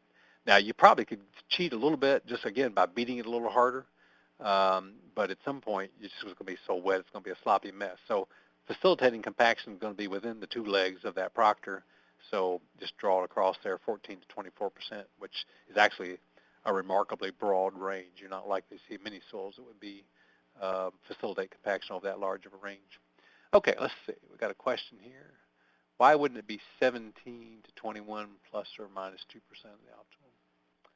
Good question. Yeah, I mean, in terms of specifications, that's the way you would normally see it. Now, this proctor maximum density is 104, and so that optimum moisture content by my eye looks like about 19%, Brian. I think that's what you're asking, yeah. So really the way you would see it in the specifications would be optimum moisture content, which for this particular soil is like 19%, plus or minus 2. And so that would be okay too. But that is a specification that doesn't take into account this unique soil. Okay, that's a specification that somebody would give you just in the normal specs for a project, and might not have ever seen the proctor. This is proctor specific for this particular soil. Okay, so that's the difference between the way you're asking the question versus the way they're asking the question here. Either one could be on the exam, so pay attention to that, and that's a very, very good question. And again, I've mentioned that before. Then the way you normally see it specified is optimum plus or minus 2 or plus or minus 3, but there's more than one way to ask a similar kind of question. Okay? All right. What if it was 90% compaction? No, that's no big deal. 90% compaction would just be 104 times 0.90. Okay, so that would be no problem. And then what is the moisture range? Well, 90% compaction would just be a lower value. 90% compaction is getting pretty ugly. That doesn't take a lot of energy, but you're going to be, way down in here somewhere at 95. So you're going to be down in here. And of course, the proctor curve over on the wet side didn't even go down that far. But it would be the same kind of answer. It doesn't matter what. I mean, they could say 75% compaction. And you can dump it out of the truck and get 75% compaction. So nobody is going to use that specification. But on the exam, they could ask a similar kind of thing. All right, how did you identify 95% compaction on the? It's this equation right here. 95% compaction.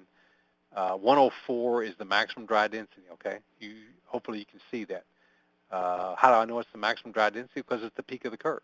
Okay, it's the top spot on the curve. So by definition, that's the maximum dry density.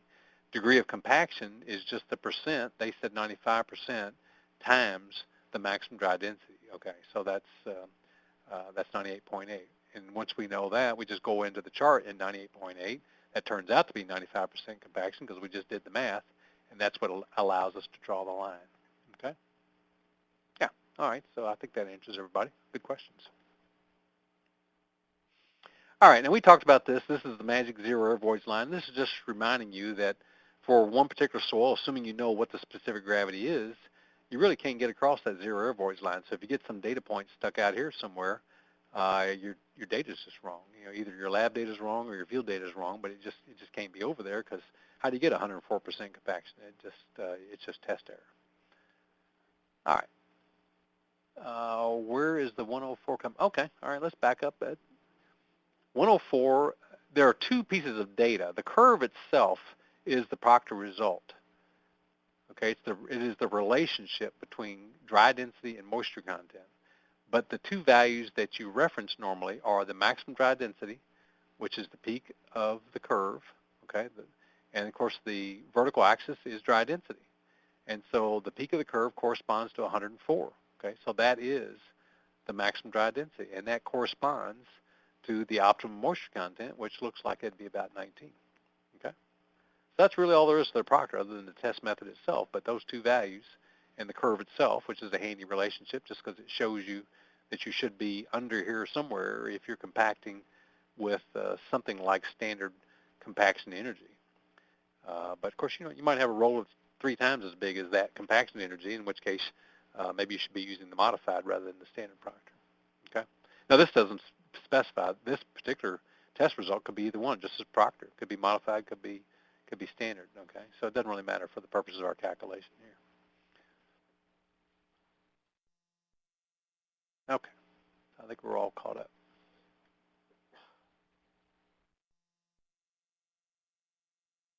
All right, now here's the illustration. This is just a plug and chug, and I'm not going to spend time going through it.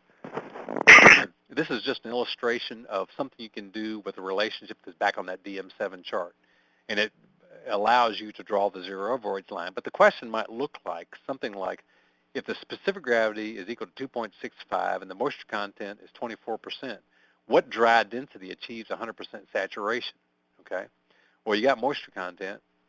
They're asking dry density. It's at 100% saturation. They tell you the specific gravity. So what they're telling you really is, draw me a spot on the zero air voyage line. Okay. So if you pull off, you can do it as a phase diagram, or you can pull off the handy-dandy relationship that's on that DM7 chart that I showed you. And it basically tells you that if you want to know the dry density, and you know the specific gravity, that's the unit weight of water, divided by 1 plus the moisture content times the specific gravity times divided by the degree of saturation, which is 100%, that the dry density is 101. It's just a plug and chug, okay? So the answer is B. But if you wanted to draw the zero air voyage line, all you would do is change dry density and moisture content, and that would, or just change moisture content rather, and then that would give you various dry densities on the zero air voyage line for that particular material, okay? So it's just a plug and chug. Kind of thing you might see on the exam. All right, so we're going to talk about water movement through soil and effective stresses and all those fun things here. If you have questions back on proctors and such, then send them in. We'll try to get them as we go forward. This is an illustration of just a system, and this speckled area here is a volume of soil. H is the height of soil. Z is just a variable. Don't get confused with that. Z just says, hey, I could be anywhere in this height of soil. Okay, I could be up here. I could be down here. For our purposes, we're just going to talk about the total height H. Okay, so everything's going to reference to this bottom line here. Okay, H1, H sub 1 is the height of clear fluid in our column. Okay, and then we have this little thing over here we're going to call a standpipe or a tailwater. Okay, now the important thing to see here is that the headwater in our reservoir and the tailwater over here on this side are at the same elevation. So there's no water movement through this system. It's clearly underwater, saturated, let's say, but there's no water movement. So this is a static head condition, okay? So if we want to know our total stress, it is the height of clear water plus the height of water in the soil, okay, and times the unit weight of water plus the height, which is just H, times the saturated unit weight of the soil. Okay, so we can calculate it a couple different ways. So we're going to, don't get confused. We're going to just go through this as an example so you can see how the numbers work. All right, so here's some values. We got 5 feet of clear water. We got 7 feet of saturated soil. We're given the saturated unit weight. Now remember, this is saturated unit weight, not dry unit weight, so pay attention to that. And then this is basically saying pay attention to the fact that there are all these definitions. There's saturated unit weight, there's moist unit weight, there's dry unit weight, and then there's finally submerged unit weight. We hadn't used that term before, but submerged unit weight is the saturated unit weight minus the unit weight of water, okay? Now, where would you have submerged conditions? Well, anytime you're under the water surface, you're going to be in a submerged condition. Some people call it the buoyant unit weight. So it's the unit weight of soil under water, okay? So it's the saturated unit weight, not the moist unit weight, not the dry unit weight, but the saturated unit weight, meaning all the pore spaces are filled with water, minus 62.4, okay? Keep that straight. Make sure you pay attention to what they're asking. All right, so let's, again, we're going to do everything relative to this reference point down here. uh, the X line down at the bottom of the soil. And let's just go through and let's do our calculations. Let's calculate the total stress first. Okay, so we got 5 feet of clear water up here, and that's 5 times 62.4 pounds per cubic foot for the water, plus 7 feet of our sub, uh, saturated soil, and we were given the saturated unit weight of 125. Now again, the saturated um, unit weight of the soil already includes the water, okay? So that's total weight of soil and water mixed together, okay? So we don't have to add the 7 feet of water because it's already in that unit weight there, 125 pounds per cubic foot. So we add those two together, and the total stress down here, this is the total weight if we put a scale or some kind of a instrument down there, is 1,187 pounds per square foot pressure down there at the base of that system, okay? Now, what's the pore pressure down there? Well, the pore pressure is just going to be the height of water. Okay, that's the height of clear water up here plus 7 feet of water in the pore spaces. So 5 and 7 together is 12 times 62.4, 749 pounds per square foot. Now, the effective stress, if you remember, is equal to total stress minus the pore pressure. Okay. Now, what is the effective stress? The effective stress is the interparticle-to-particle stress that the soil feels um, um, without the weight of the water. So it's how much actual friction and point-to-point contact we're getting on average in the soil itself. So it's the total stress minus the pore pressure. So it's at 1187 total stress minus the pore pressure, 749, means that our effective stress down here at this base layer is 438 pounds per square foot. Okay. Now the other way we could do that would simply be to use the submerged unit weight, which is 125, which is the saturated unit weight minus 62.4, and we multiply that submerged unit weight by 7 feet, because that's all the submerged soil we got, and we get exactly the same number.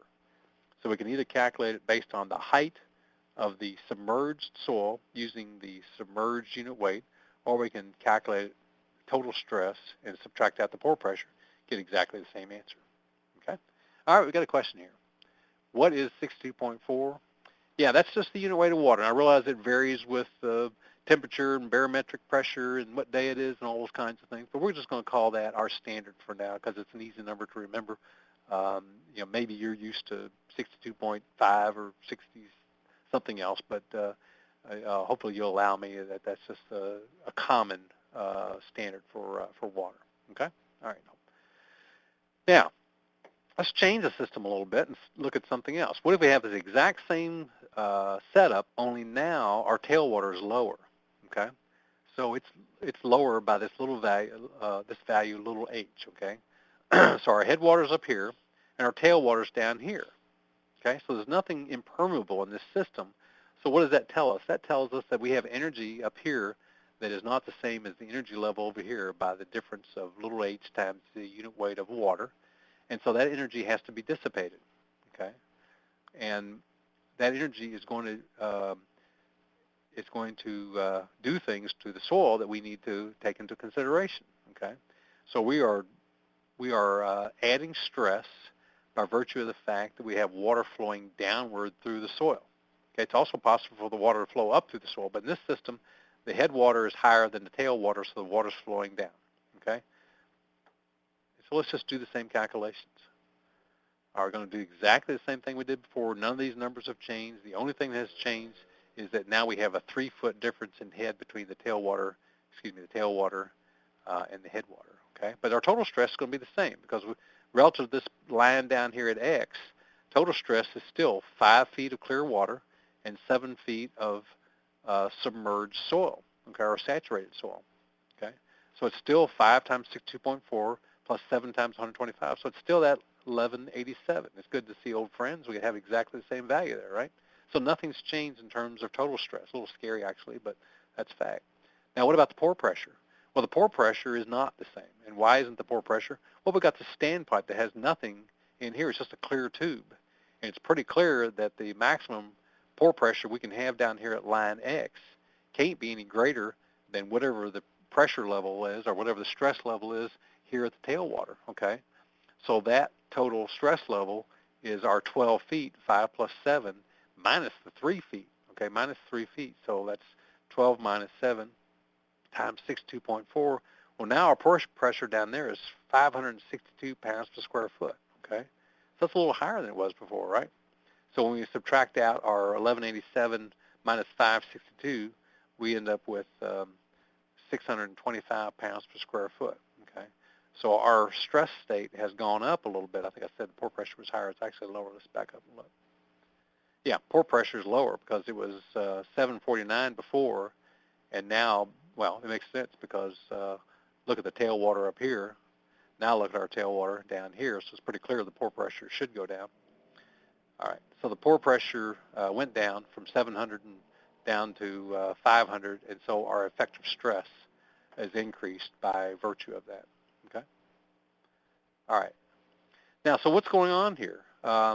Well, it's pretty clear that we are losing this energy, and so the water's flowing downward, and it's creating, let's call it a drag on the soil, and as that energy is dissipated, it's increasing the effective stress. So if you had enough head differential here and enough increase in effective stress, you might actually densify this soil ever so slightly because you got that downward drag on it. It doesn't take a lot of head to do a lot to it.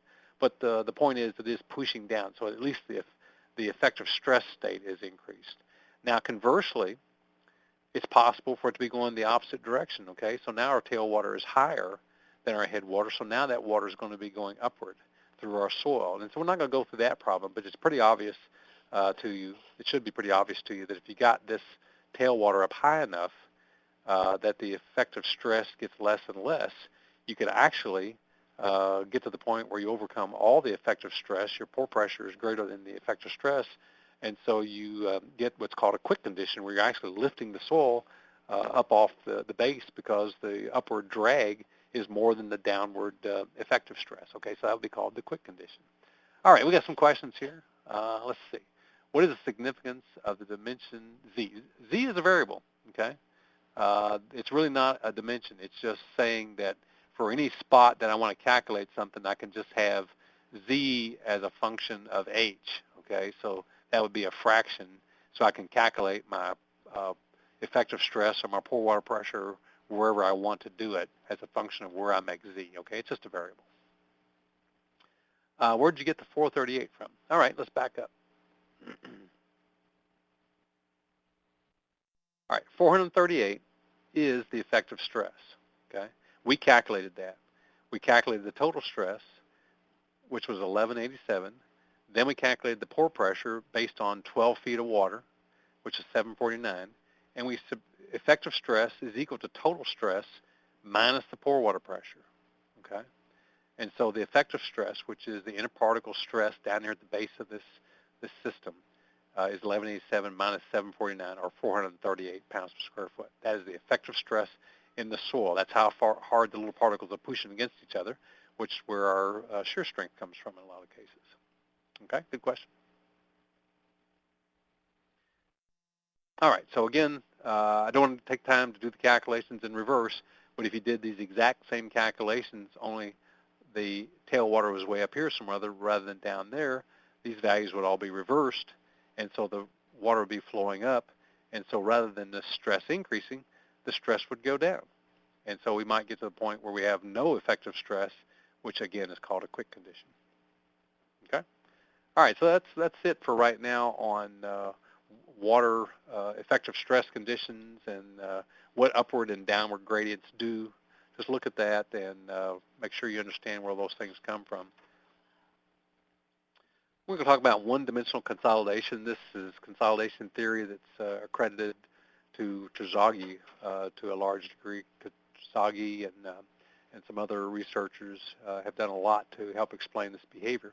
And what you're seeing here in this illustration is a classic S-shaped curve, which is what you would typically see with a fine-grained soil, say a plastic silt or a clay, when you apply a single load increment. In other words, we have a sample of soil, and we just stick a weight on top of it, and it starts consolidating. And it consolidates rapidly at first because we have a little bit of void space in there. It's not a fully saturated sample. And when we compress the soil to the point where all the gas in the void spaces has been compressed, and this is also assuming the weight we're adding is enough that it causes consolidation. The soil can be so stiff it might not do anything. But let's just say we put enough load on there that it exceeds the pre-consolidation pressure that this soil has seen before, so it's going to consolidate. So we get a fairly rapid consolidation that we call the initial phase, where we're pushing out air voids. And then when we push all the air voids out, the only thing left in the pore spaces is water. Okay, so then we start pushing out the water out of the void spaces, and things slow down because this is a semi-log plot. So it's a log of time along the bottom here, and arithmetic scale over here. So as we move through, maybe this is say a cycle or so on a log scale, and so this is much slower consolidation.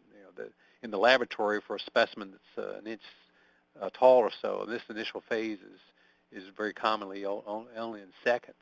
Maybe a minute or so, just depending on the plasticity and the nature of the soil, the stiffness, but pretty quick.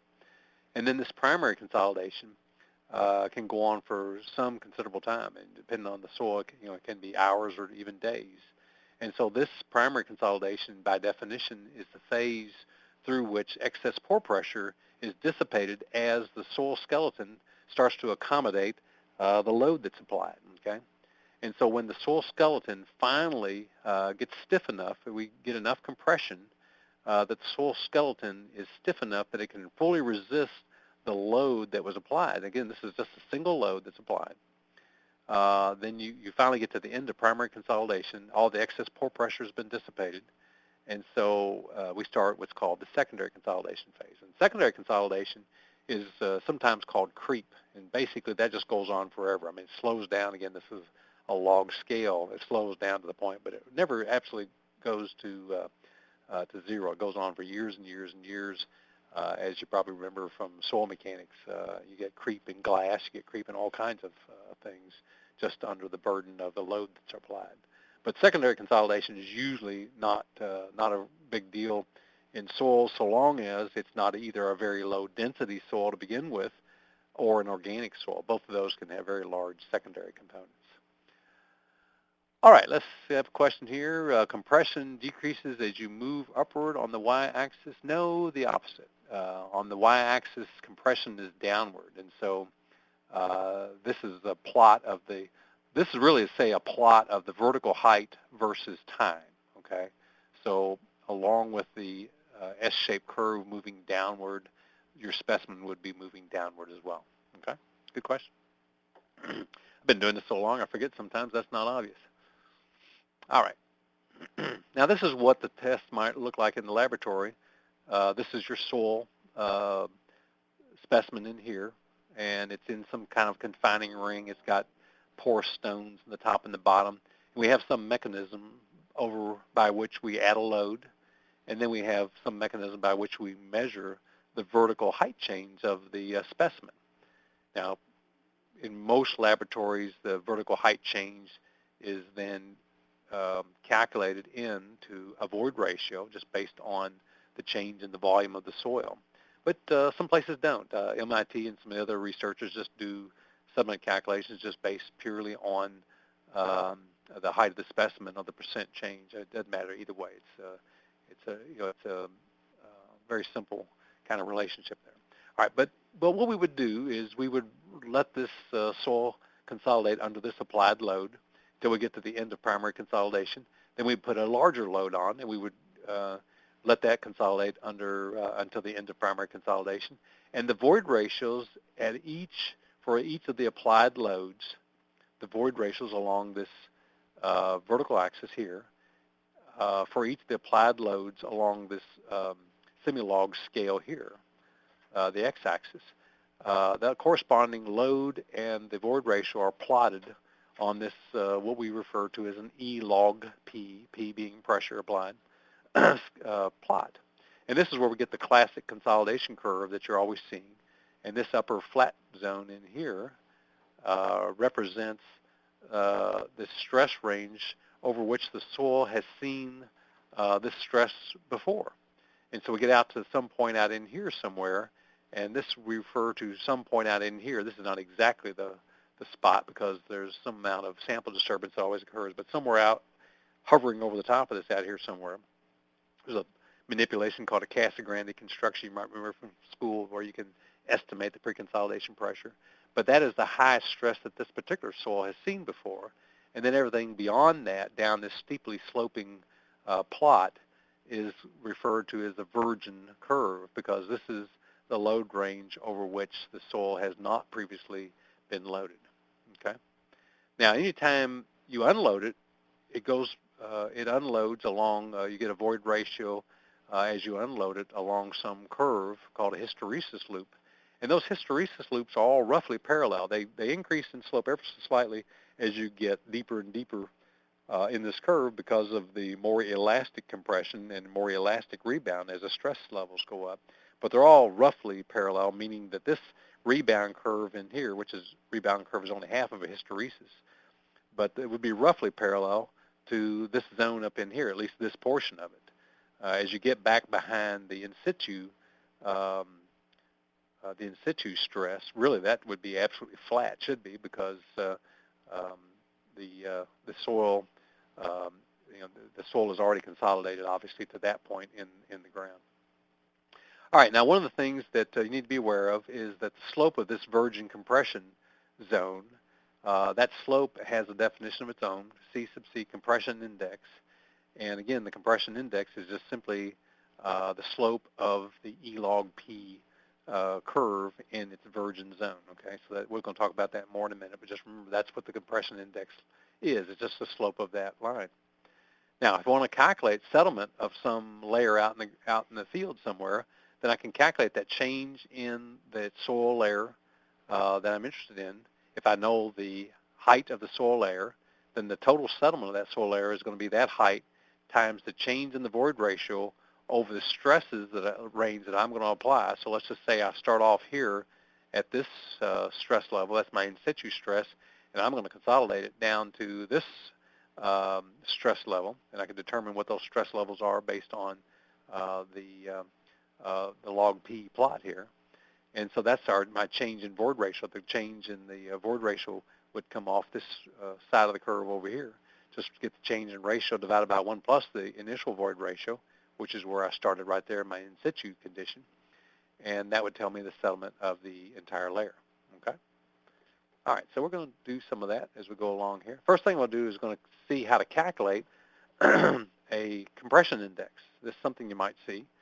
Now you can calculate it right off the curve just by doing that slope, or you can use Skimpton's relationship. Skimpton did some research years ago, and he determined that something like about, and these vary depending upon the type of soil, the plasticity of the soil, but C sub C can be estimated as 0.009 times the liquid limit minus 10% would be a rough estimate of the compression index of a particular soil. Okay? Or I can also calculate it based on the log P curve. So if somebody gives me this E log P curve and asks me to calculate the compression index, it's just plug and chug. Because I just picked any 2 points on the virgin portion of the curve. The virgin portion of the curve is the steep portion. So I can pick any 2 points along that curve. So let's just say I pick this point here and this point there. And so I then determine my initial void ratio and my initial stress state. So just looking at this, it looks like that point there would have an initial stress of something like about, let's call that 4 KSF, and then this, and the initial void ratio, I'd read that off, and it looks like for my 4, my initial void ratio is 1.375. Now you might be asking, how in the heck can I read that curve to 3 decimal places? Well, I'm just that good. But, you know, for the purpose of the exam, they'd have to give you something that you could read, and they'd tell you how accurate it has to be, obviously.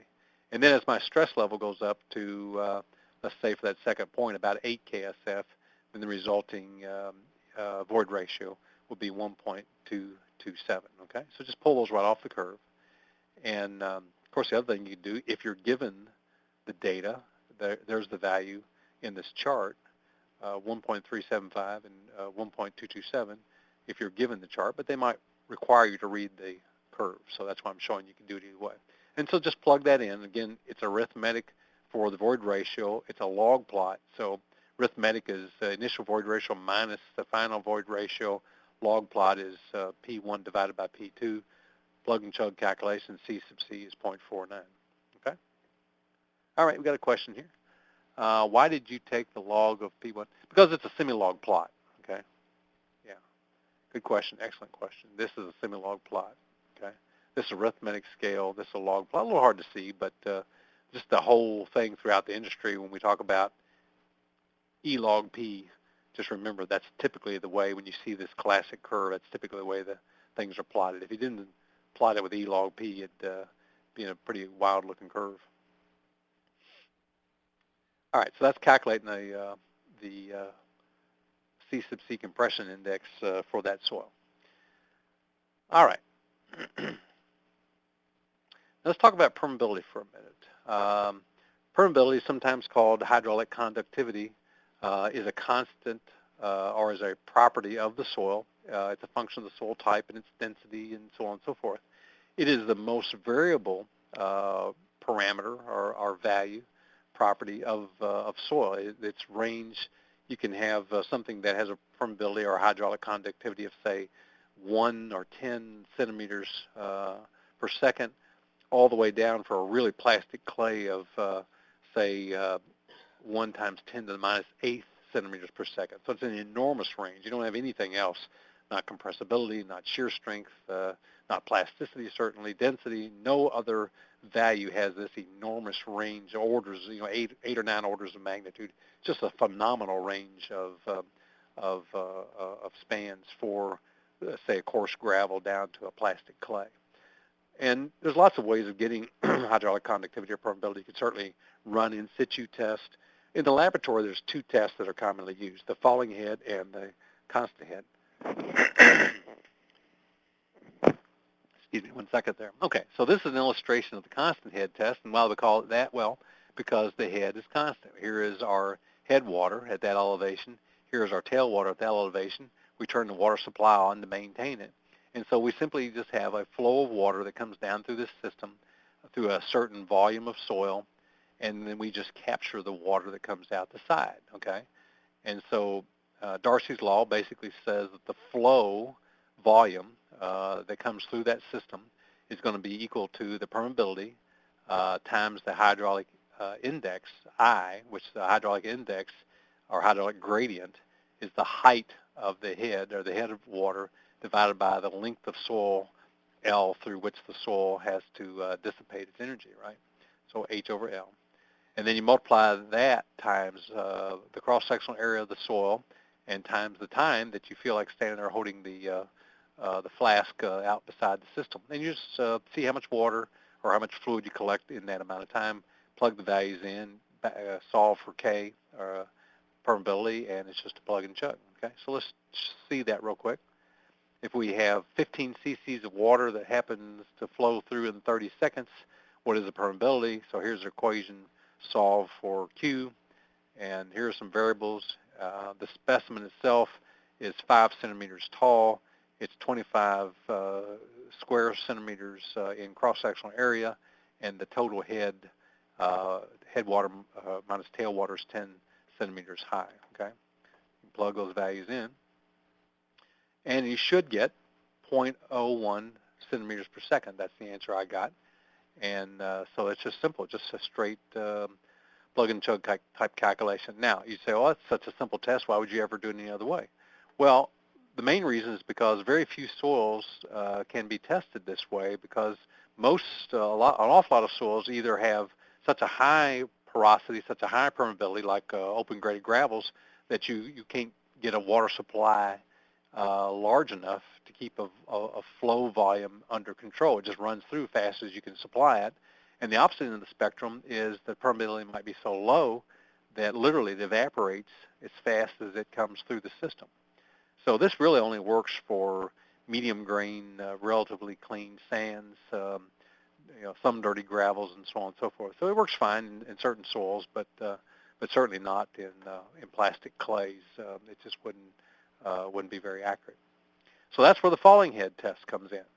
Now the falling head test, this is a simplified version of the apparatus. It's typically run in a triaxial chamber type environment under pressure with fully enclosed, not exposed to the atmosphere and so on and so forth. But basic premise is the same, and that is we have a volume of soil with a large cross-sectional area. Let's say this is a little bit deceiving. Usually the specimen height is short and the diameter is large. So let's say the diameter might be, say, 2 or 2.5 inches in diameter, and the specimen height might only be an inch or inch and a half high.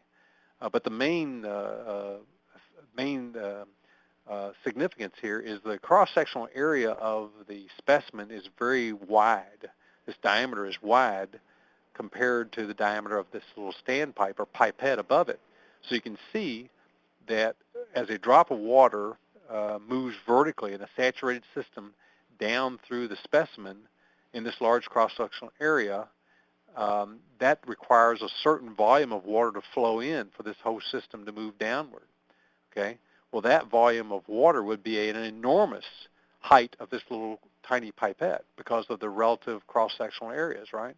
So when it moves 1/10 of an inch here, that might result in 5 or 6 inches of movement in this pipette. So it gives you the ability to calculate the permeability not based on the volume of water that you capture on this end, but rather based on the change in the standpipe that has such a small diameter, okay? So it's basically still Darcy's law, but because there's a differential equation involved here, we now have a log function that we take into account that takes into consideration the fact that we have a changing head during the course of the test. And then the only other parameter that we have initial height, H1, and final height, H2. The only other thing is the small cross-sectional area of the pipette, which is little a. You still have big A for the specimen, okay? So that's just a plug and chug too. And we're not going to take time to do it, but here's an illustration. You can do that calculation on your own.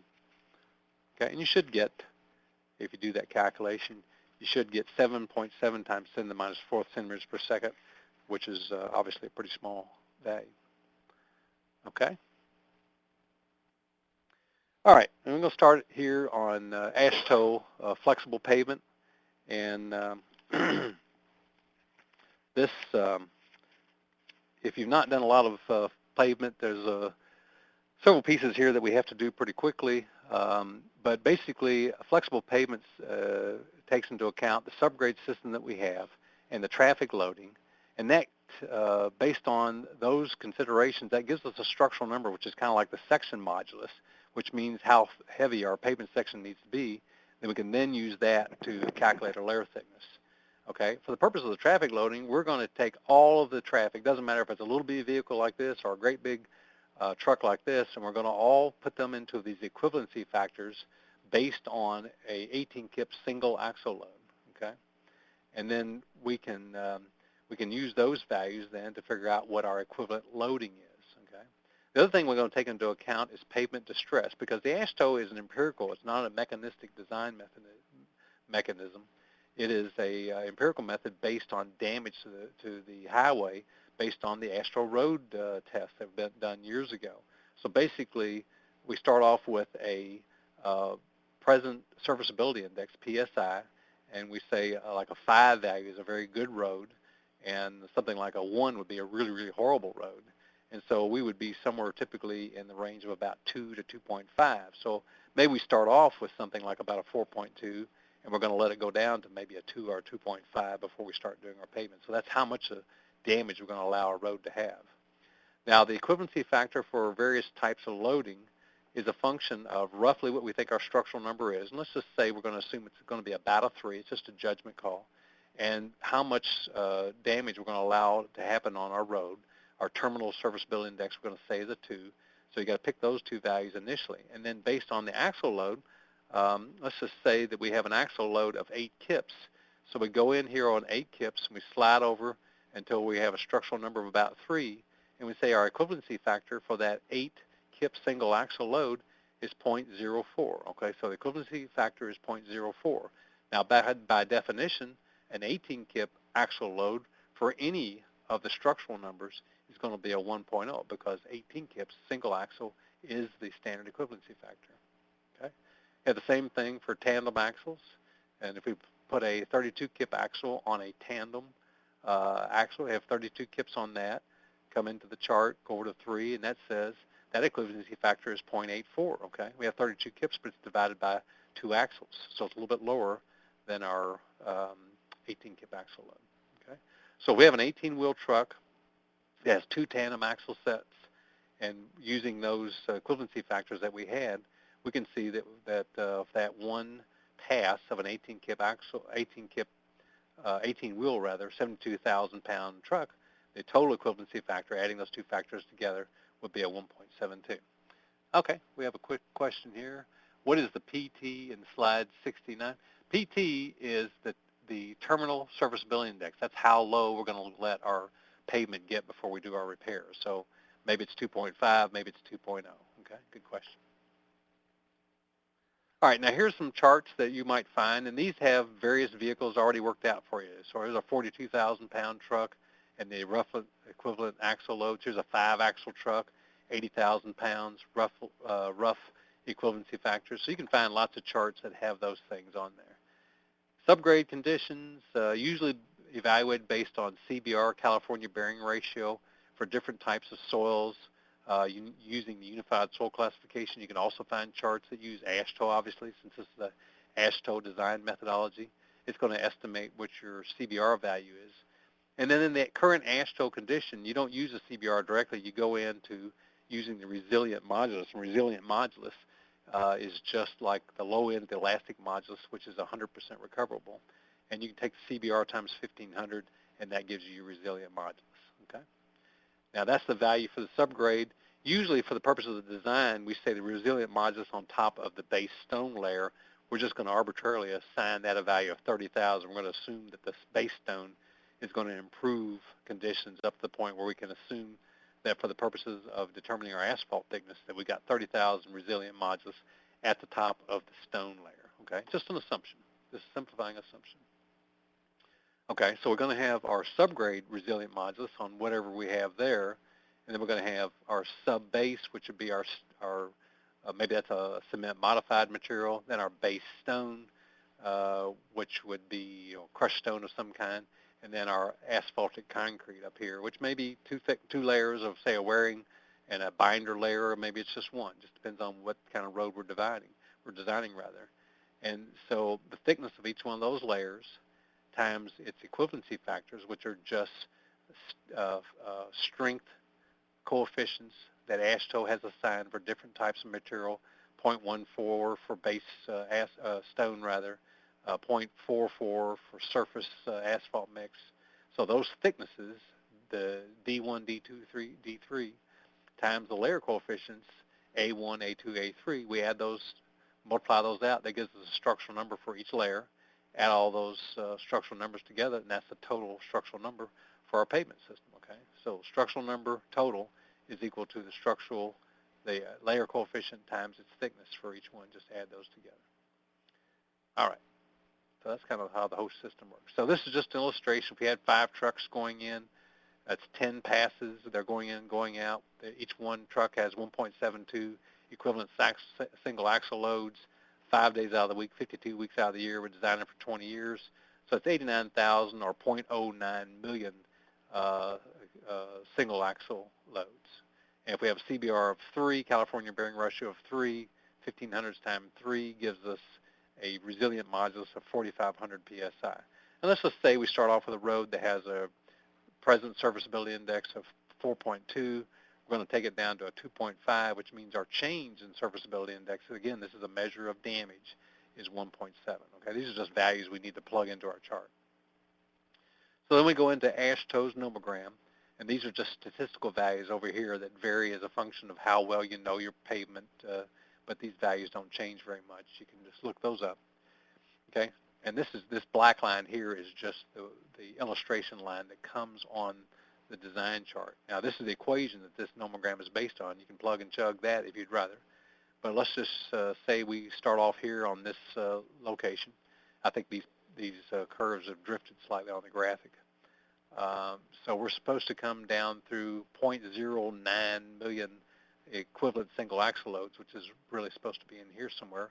We hit this pivot line, and then we're going to follow the red line for our total structural number. We come over here to our resilient modules, which was 4,500. So this line is actually supposed to be a little bit up. And so we go through that point, we pass through, and then we hit this side of the chart.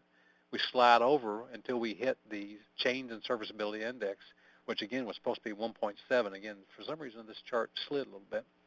And so we slide down. It looks like our total structural number is 3.2. Okay. Now, if we want to know just how much asphalt we need for that traffic loading, then we use the blue line because the traffic loading would be the same down to this point. And now we're going to go up here and we're going to assign 30,000 for our resilient modulus. This is on top of the base stone. Come up, hit the edge of the chart, slide over. Well, you can't hardly see the traffic damage here, so it's all about the same point. We would, again, we're supposed to pivot at this point and come down, but you get the idea. You slide down here, something like 1.7, and so that's just for the asphalt itself. Okay. There's some explanation as to some of those standard deviation values and so on and so forth, and that's the equation that the nomogram is based on. Excuse me. All right, and here's some AASHTO minimums that for the various equivalent single axle loads, some minimum guidelines they would suggest. For our particular case, we're saying the structural number for just the asphalt would be 0.44, which is the equivalency factor for that layer, and we can solve now for D1. Since we know the structural number for just the asphalt is supposed to be 1.7, we can solve for D1, which is about 4 inches. And then we subtract that 4 inches times the equivalency factor. We put that in here, and we subtract that all from our total structural number, which is 3.2, and it says we need about 10.5 inches of stone. Okay? Pretty straightforward. This is one of those you just have to practice a few times and work through that nomogram, or you can work through the equation if you want. All right, last thing we're going to cover here real quick is equivalency factor or stress change influence based on load that's applied to a ground surface. Oh, we got a question here. Let's see. Okay, I think we've covered the structural number. That's just an indication of how thick the total section is. CBR, California bearing ratio. The flow gradient, that is really an effective stress problem, and yeah, you need to be prepared to do the effective stress, okay? And Brian, let's see, page 74, how did you get the start line on the, whoops, what happened to you there? How'd you get the start red line? Why is it the way it is? It doesn't, yeah, it doesn't match the numbers, Brian. I'm sorry about that. I'm not sure what happened. Somewhere in the graphic, this whole thing slid down, these colored lines. This red line is really supposed to be right up in here somewhere. I'm not sure what happens. Sometimes when you move from one system to the other, it just it moves the graphic. So these, both the blue line and the red line, are supposed to slide up and go through the values that we looked at. Again, it was 0.09 million, okay, on the traffic. So right in here, that's 0.1. So 0.09 million would be down in there. There's 0.05 there, okay. And the same thing for the resilient modulus. It was 4,500 and 30,000. So you can pick, you can see where those things ought to be. But that's a good question. It's just an error there in the graphic. Sorry about that. Can we get a corrected version of slide 74? Yeah, if you want to send me an email, I'll be glad to send you one. You should be able to figure it out, but my email address is at the end of this thing. If you want to send me an email, I'll be glad to send you a corrected version. All right, let's get on here. This is just a quick way of estimating what the stress level is in the ground at some depth Z below the surface. So we have a footing, and it has a load Q applied, and that's applied to an area of B times L, okay? So it's just a rectangular footing. And so the question is, if when we get some depth Z in the ground, we know what the bearing pressure is here at below the bottom of the footing. It's just going to be the load Q divided by B and divided by L, right? But the question is, what's it going to be at Z depth in the ground? Well, this relationship basically says all you have to do, because of the way the stress propagates outward as you go downward, it goes about 1/2 to 1 out on each side. So as you go down 1 foot, it goes 1/2 to 1 out to the left and 1/2 to 1 out to the right. So as you go down 1 foot, Z, let's say, then that dimension, whether it's along the L line or along the B line, doesn't really matter. But as you go down 1 foot, that dimension actually increases by that same amount. So if you go down 1 foot, L increases by 1 foot, If you go down 2 feet, L increases by 2 feet. And the same thing in the B direction, okay? So now you can divide the load Q, that's not pressure, that's load. So you can divide 50 kips by L plus Z times B plus Z. And of course, if it's a square footing, it's just B plus Z squared, okay? So let's just do this. We have a footing that's got 20 kips applied. We want to know what the stress level is, 7 feet in the ground. The footing starts off at 5 by 8, okay? So we're just going to add, since we're 7 feet in the ground, that's Z, we're going to add 7 feet to each side, 5 plus 7 and 8 plus 7. And we calculate that now we have 111 pounds per square foot. Now, let's just see how this compares. What if we use Westergaard? Westergaard did research years ago. He did elastic and inelastic layers combined, interspersed, and he has a plot for infinitely long foundations, and he has a plot for square foundations. Well, we had a rectangular foundation, but if we just average those two sides, it was an average of about 6.3 feet. So let's just do the same problem. We've got 20 kips applied at 7 feet down, and we're going to use the square foundation plot, okay? And so we come in here, the square foundation plot, our 20 kips applied, B is equal to 6.3 feet. We want to know 7 feet down. So the question is, what's the stress change? So we divide our 7 feet, which is our depth, by our foundation width, B. So that's 1.1 B. 7 divided by 6.3 is 1.1. So we come over here to the plot. Here's B. If we were B depth into the ground, we're 1.1 B. So we're ever so slight below that. So you can see that under the center of the footing, the equivalency factor is a little less than 0.2 Q, Q being the bearing pressure, okay? So if we do that, 0.18, let's say, times 20,000 divided by 6.3 squared, which is the bearing pressure, now we're estimating it's 90.7. So Westergaard's a little bit on the unconservative side. He says we only get 90.7. Now what about Boussinesq? Boussinesq assumed everything was homogeneous, elastic kind of material. And so his plots are a little more conservative. And if we apply that same set of conditions to that, what you will see that you get a slightly higher value. Boussinesq is a little more conservative. Our rough estimate was 111, and this is 151. So it's a little more conservative, and that's typical of what you get for Boussinesq. All right, a minute or so over. So here's my email address. If you've got questions or you want a corrected version of that plot, just send me an email. I'll be glad to send it to you. Or if I get a lot of emails, I can post it somewhere where you can pull it up. But I'll be glad to respond. If you have more questions, you can certainly send me an email. Usually get a few questions after the session. If anybody has a real quick question, I'll try to answer it before we sign off here. Looks like I think we're up to speed with everybody. I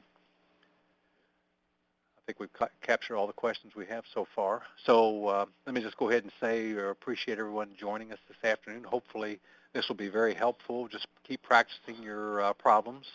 And if you have we do have a couple questions here. Let's see. Should we use Westergaard or Boussinesq? You know, for the purpose of the exam, Meredith, it doesn't matter. The answers that that you are given as a choice should cover whichever system you use, and there are other ones, the M&M charts and so on and so forth. So unless they tell you which one to use, don't worry about it. The answer should be within the same range, okay? So yeah, good question, but don't sweat that. All right, I think we're out of time here. I know people got places to go and things to do, so keep practicing on those exam problems. And if you have a question that you just can't figure out, send me an email, and I'll be glad to help. Thank you very much for joining us this afternoon.